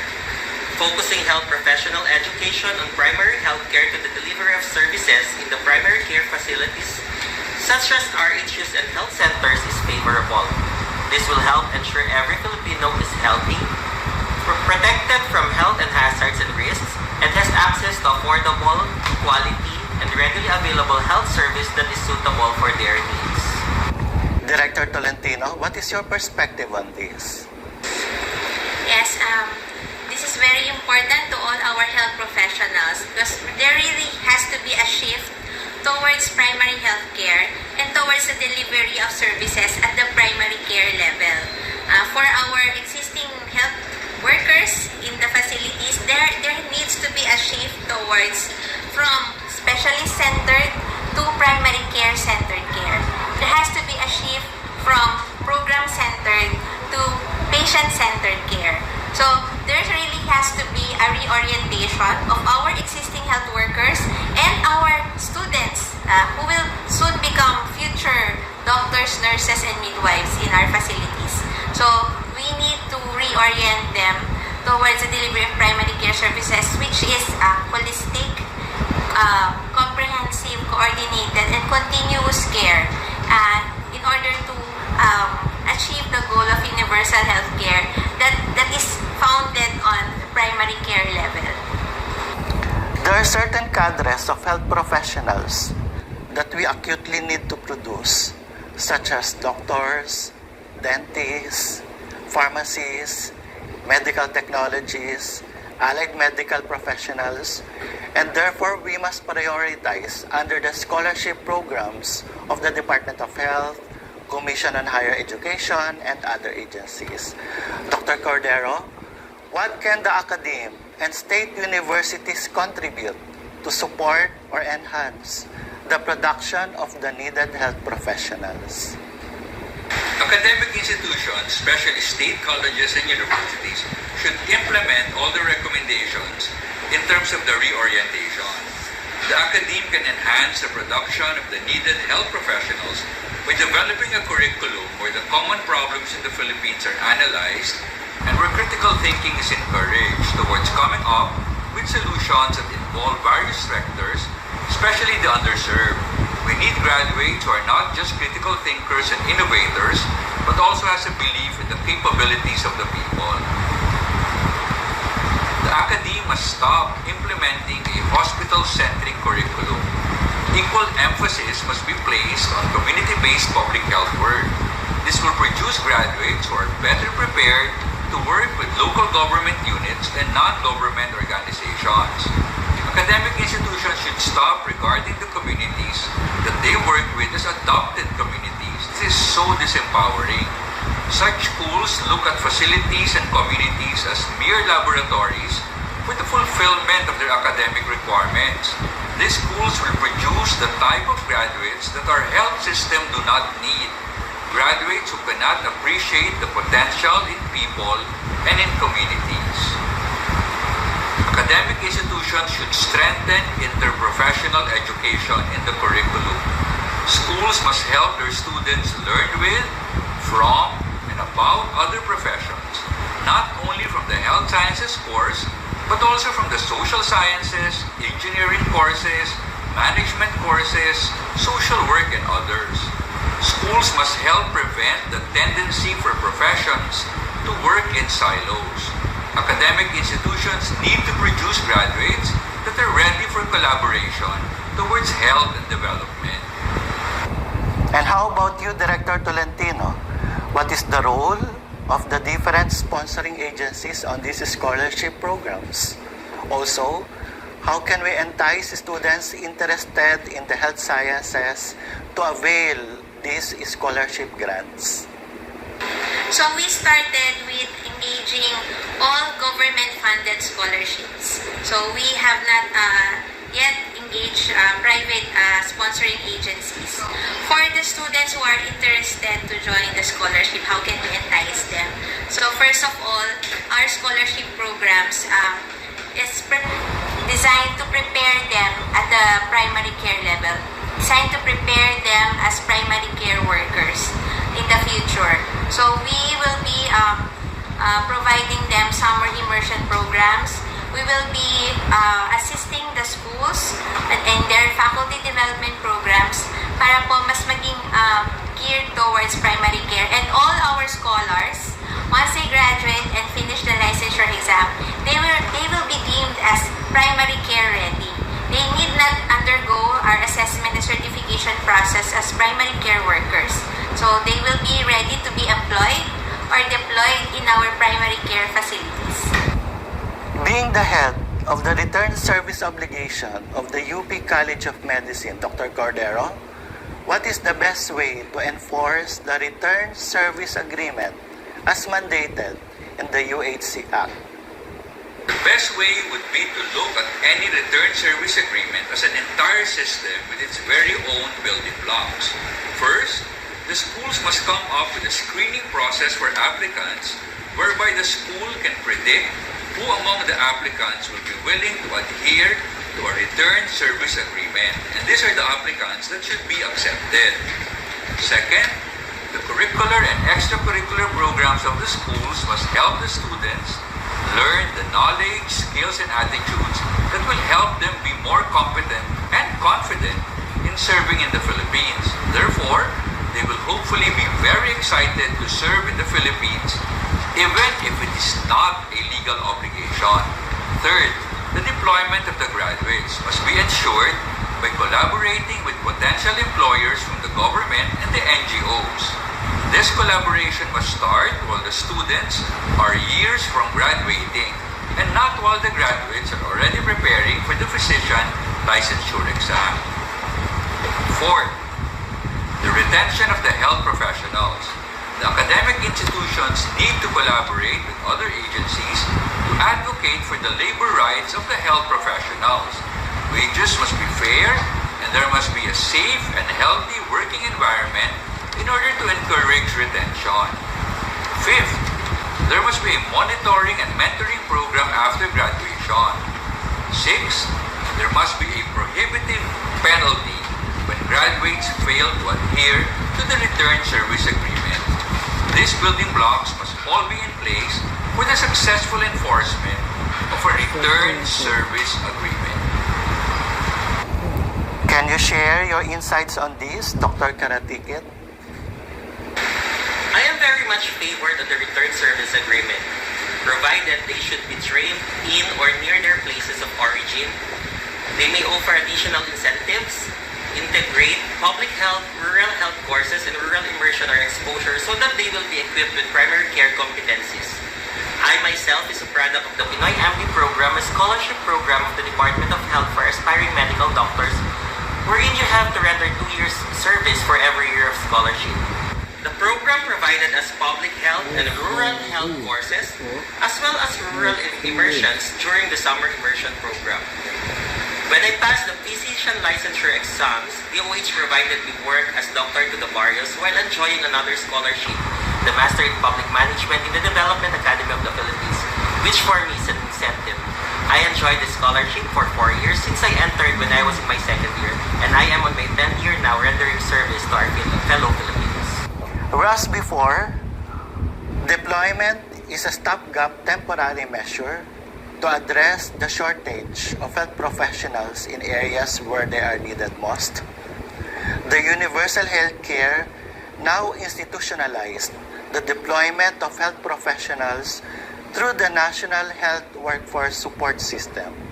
So this means the national government, through the Department of Health, will continue deployment of different cadres of health professionals from doctors, nurses, and the like. Director Tolentino, please walk us through the role of the local government units in terms of employing the necessary human resources for health for them to comply with the national standards. So with the Mandanas-Garcia ruling or the full devolution of LGUs, they would have to create and hire the necessary HRH according to their needs. So the LGUs will now have to determine their needs according to their population and according to the number of their facilities. So our standards is based on the primary care facility standards. So these are minimum standards that they could comply. But nobody is stopping the LGUs to increase or add or modify to these standards. And Dr. Karatikit, with the advent of the Mandanas-Garcia ruling, are local government units supposed to create plantilla positions to comply with the said standards? LGUs should create plantilla permanent positions for HRH. Creation of plantilla will standardize health workers' positions, competitive compensation, benefits, and incentives. The creation of permanent positions will respond to the issue of inadequate HRH in the sector, and both strategies will improve job satisfaction and motivation. However, requests for exemption from PS-CAP and LGU income class dependent rates for health workers should be done. With regards to Mandanas-Garcia ruling, LGUs should still create plantilla positions to increase HRH retention and to complete the health staff needed in the area. Dr. Cordero, can you give your insights on this? Yes, definitely. The Mandanas-Garcia ruling can lead to an increased revenue for the LGUs, and these funds can be used to finance an increased number of health professionals. But these are just two pieces of the system, the financing and the workforce. We also need the health governance and leadership of the LGUs in order to actually allocate those funds for HRH. Leadership is also needed in order to further allocate the increased funds for the needed equipment and medicines and for a health information system that can assist the locality in coming up with data-driven decision-making towards an effective health delivery system. But yes, the Mandanas-Garcia ruling can be a source of funds for hiring more human resources for health. Ladies and gentlemen, that concludes our panel discussion on Module 8. Elaborate. Finish this one. Oh, there's a reference guide. I'll download all of these things.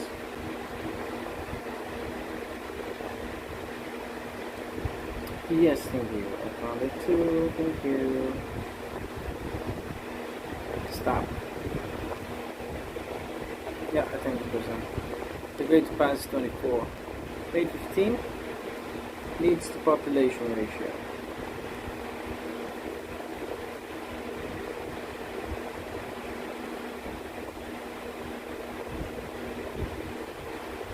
Except this one is the first answer I got. Best in choice of prioritization, this one. Fifth class municipality. HRH minus, so demand minus supply is the gap. Refers to the shift of approach towards prioritizing over curative or hospitality. Is I answered curriculum revision before. I don't think it's the same as now. And the trainer developed on higher education, training and training institution. I answered curriculum revision and it was wrong.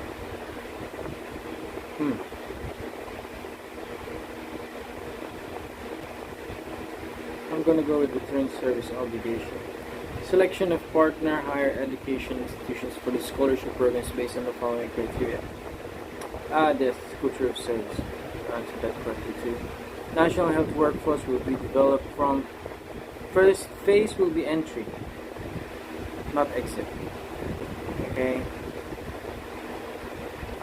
Following describe the HRH movement from the educational sector to the labor market based on the health labor market framework. Except movement from the educational sector. Entry, yes. Reintegration is except. Okay, got that now. Oh wait, stop. Reintegration can be, there is this exit. Educational sector to the labor market. Except the exit. Okay, I got it. The following statements are true regarding NDHRHIS. Collect from all. Okay, is a web-based information correct? Incapable of creating health. Oh yeah. And affiliation records. If you're affiliated with a medical society, it says it's not included. Effectiveness of the national health workforce support system should be evaluated in terms of the following. Except improvement of access to quality health facilities and services. Overall progress in health outcomes. I think I answered overall progress in health outcomes, which was mistaken. That's correct.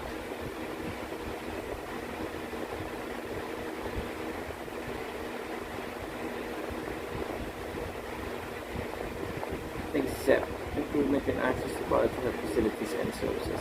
The following statement is true. Redeployment of HRH under the health workforce. Mobilize and redeploy. Redeployment of H shall only be upon the directive of the Secretary of Health and the declaration that's included.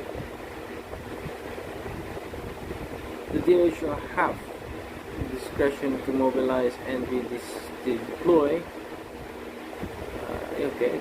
The distribution of HRH shall not result in undue disruption of essential health to individual. I think I'm going to answer with distribution. It's true.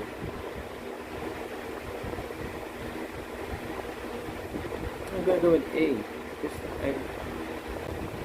that got to me on the slides. The local health system maturity levels mandated the following minimum strategy except sharing health workforce within the plantilla. Minimum strategies.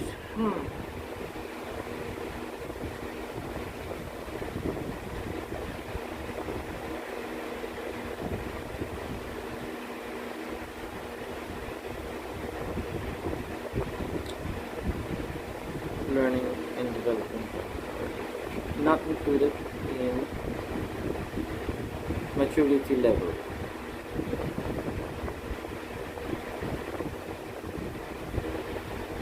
I'm gonna have to go with something like that. The following statement is true regarding the National Health Workforce System, Human Resources Management Development Systems. I'm gonna go with all statements are true. In the transition of the education of 2025, all of the above are correct. Yeah.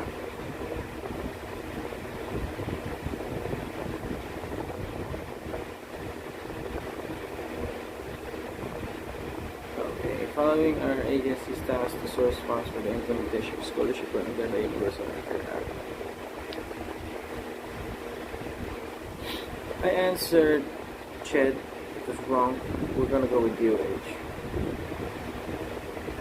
Following statements are true regarding National Health Workforce Agency. Register.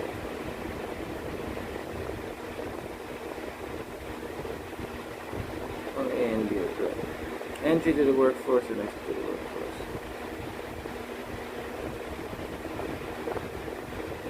I think it says all of the above are correct. DOH and PRC are mandated to set up national health workforce current number and location of practice. No, number of practitioners and location of practice. Following our sources of information on HRH needs, the HRH needs will be the only NB. Following DOH expansion of scholarship programs and return service agreements, except return service monitoring track all government-funded scholars until graduation for all health. I answered enforce, so it would be probably this one.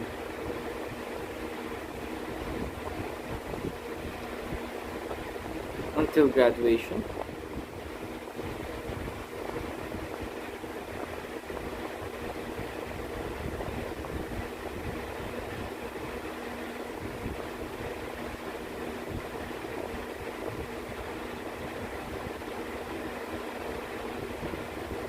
The following are national agencies responsible for all the above.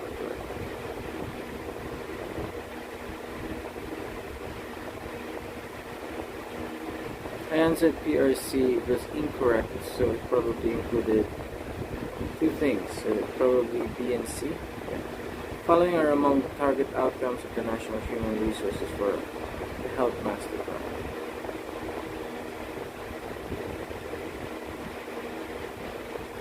Job generation and competitive salaries is not included. Next. Except roles of the CHED review the current health professional curricula, promote standards and guidance for appropriate learning. Review the table and specifications. Integrate primary healthcare outcomes in various subjects. Primary health care and orientation of the curriculum. Teams and organization of schools. I think I answered this and this is wrong.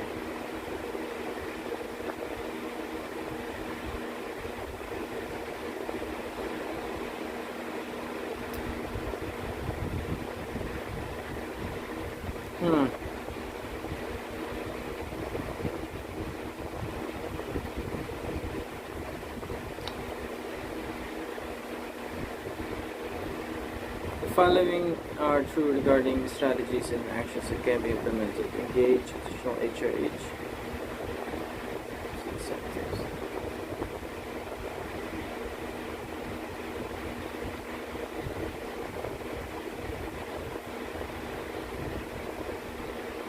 So we got more than one correct. Only NB.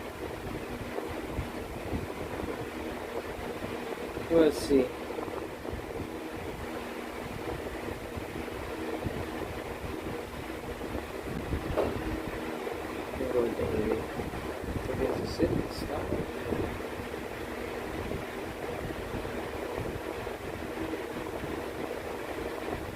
Orient the health education curricula toward primary health care. Inclusion of primary health care learning.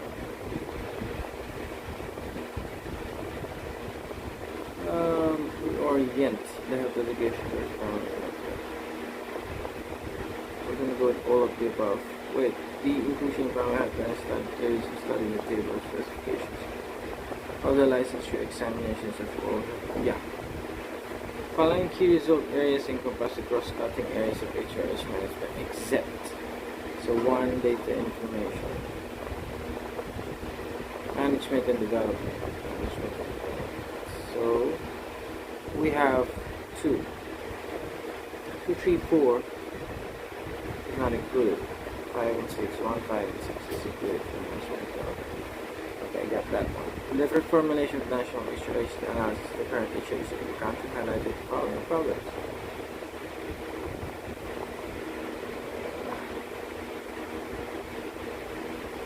All of the above are correct.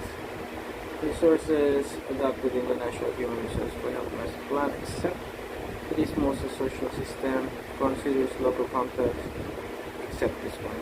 27.2. Okay, here we go. I didn't have problems with this. So it's 3 years within 1 year of graduation. This is for doctors.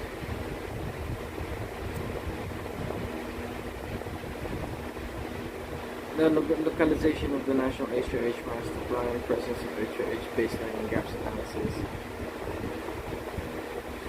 Why is only A and B? Look at C, presence of province sector, support the implementation of local welfare. It's good. I like that. Following statement is false regarding the hiring and deployment of HRH under the National Health Workforce Support System. False.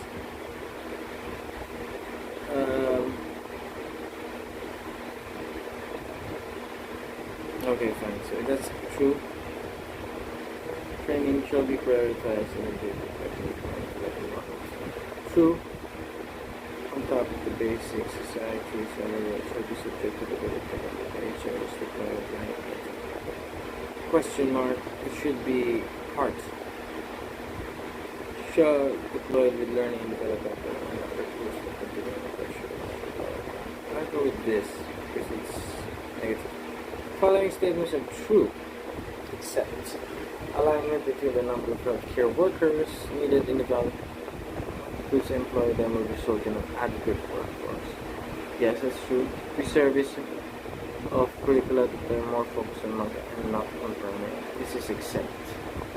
Finishing attempt. Here we go. Did we get it? Did we get it? Submit all and finish. Submit all and finish with one take. And darn, we didn't get the 24. 19 out of 30. My answer is incorrect based on poverty incidence. So this one is the correct answer. Just correct. Correct. This one is correct, of course. This one is supposed to be faculty development. Okay, I get it. Correct answer is presence of a culture service. Yes, okay. Entry to workforce is incorrect. It's employed within and outside. I think I got this one correct. 4. Following describe the HRH movement from the educational sector, exit from the workforce, entry to the workforce. Bam! Entry to the workforce as a clinician. I get that thing. And the HRH is incapable of. Okay.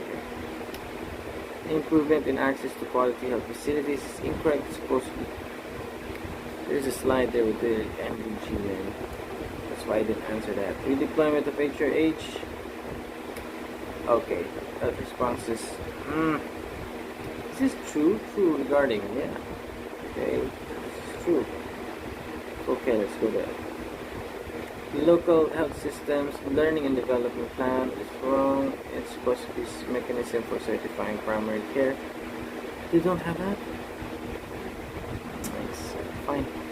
Following is true regarding the National Health Workforce System. What LGU is unable. Okay. So LGU. This one is correct. All of the above are correct. Again, Chet is wrong. PRC is funded. Okay. The last one, all of the above are correct. Yeah. I got that. Current number of participation, got that. Information on HRH needs, or only A and B, NHF. Okay, I got that. That's included. Maintain track all government funded until graduation is correct. This is supposed to be after graduation. Only B and C are correct. Very good. UHC. All of the above are correct. Only A and C are correct. All of the above are correct. Okay, following R, review the table is not included. Okay. 22, only A and B are correct. Provide duties. Okay. This one, all of the above are correct. Okay, I got that one. KRA2, okay, and that's good. All of the above are correct. Very good, very good. Prescriptive rather than scientific is wrong. Very good. 3 full years, okay, got that already. All of the above are required. Okay, got that already. 29, provision of Magna Carta benefits. Okay, I got that too. Pre-service institutions prioritize the development of curriculum is finish review. I'm going to have to attempt the quiz and it's only 4 points. Woo. Got it. Following statement is true regarding the deployment of HRH under the National Security System. Going with DOH be a reluctant bomb. Okay, all of the above are correct. Apparently. I answered A and C, so all of the above are correct. HRH needs per especially undergraduate is wrong. This one is it. And in here and the graduates should be prioritized. I don't know why. No, it's pretty sure I point out. 3 full years within 1 year. This one is prescriptive rather than strategic. HRH baseline. All of the above are required. I think, yeah. Roles in the DOH.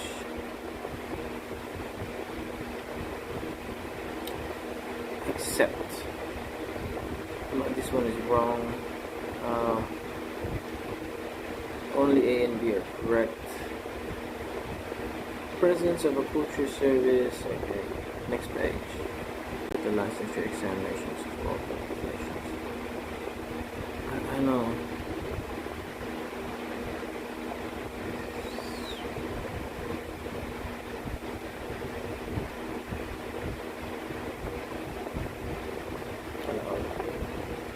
Correct. This one is correct. Demand minus supply. This one is faculty development. Fine. Only A and B are correct. Stop. First phase will focus on entry to workforce. Except this one. Following agencies,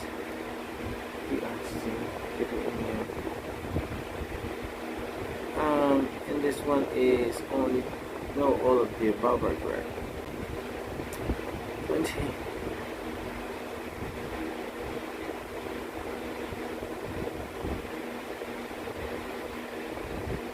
I got this one correct. I think this one.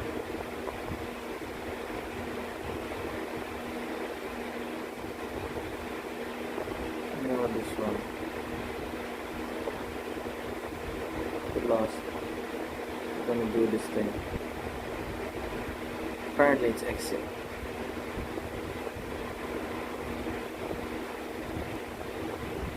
No, apparently it's entry.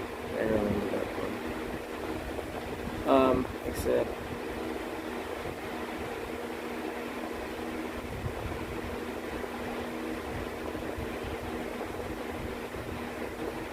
mechanism and effectiveness attempt. I don't know why that's not included. All the statements are true. National Health Master Plan. Only A and B are correct. These service institutions.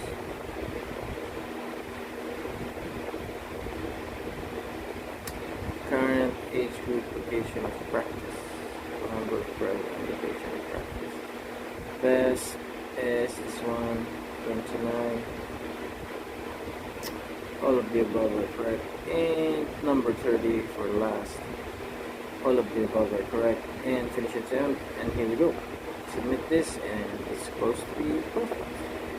It's supposed to be. I think I have one mistake. Two mistake. How many? 1, 2, 3. I got it. 27 out of 30. Got 3 mistakes only. Review. We're done with the review already. Next activity. And here we go. Answer the questions. Level 1. It's dry. Jesus Christ. It is super dry, man. I hate it. Only... No, sorry, man. UH hates me for this. Looking at this one, I don't really like it. Research. God, fine. All the necessary were included. So...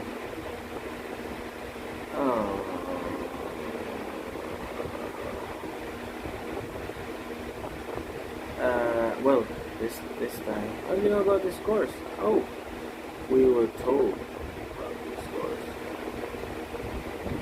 We were required.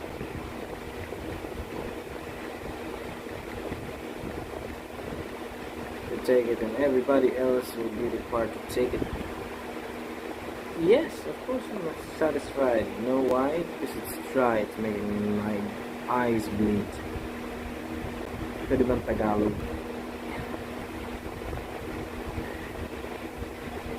Tagalog.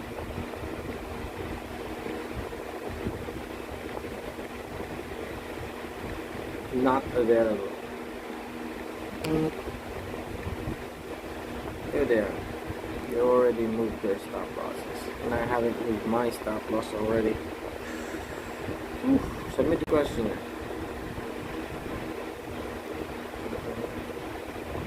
Then next activity, watch this. Answer the question for the referrer so that I get to go. My name. I have to cancel that from here, no? This is not included. 0. Yeah, well, that sucks. Can I not show you guys what this is? Oh well, that sucks. It's already filled with spam. Man, 42. I believe so. Region 3. I have to fill this up every time. It sucks, you know. Exam Melis. Well, oh dear. Guess I'm going to have to close it because there's too much info already here. Profession, physician. Guy. Idiotic. Affiliation.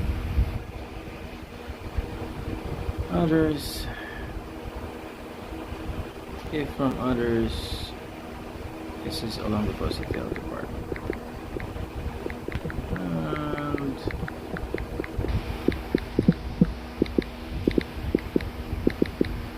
you can confirm it.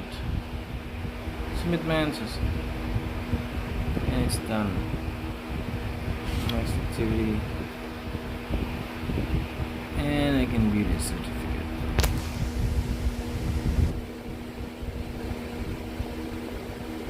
Hopefully I can view the certificate for you guys. Download it. Download in progress. Download completed details. Let's go. Let's go. Show you guys. That's it. I got awarded December 17, 2023. Instructional hours is 4 hours. It's actually 2. Okay, that's it. That's all, folks. hope you guys like this video, which is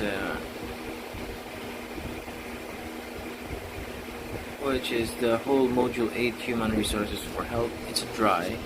I could not react to it too much because it's very much on the administrative side, so we're gonna finish up in here, and I hope you guys like and subscribe. Thank you very much for watching.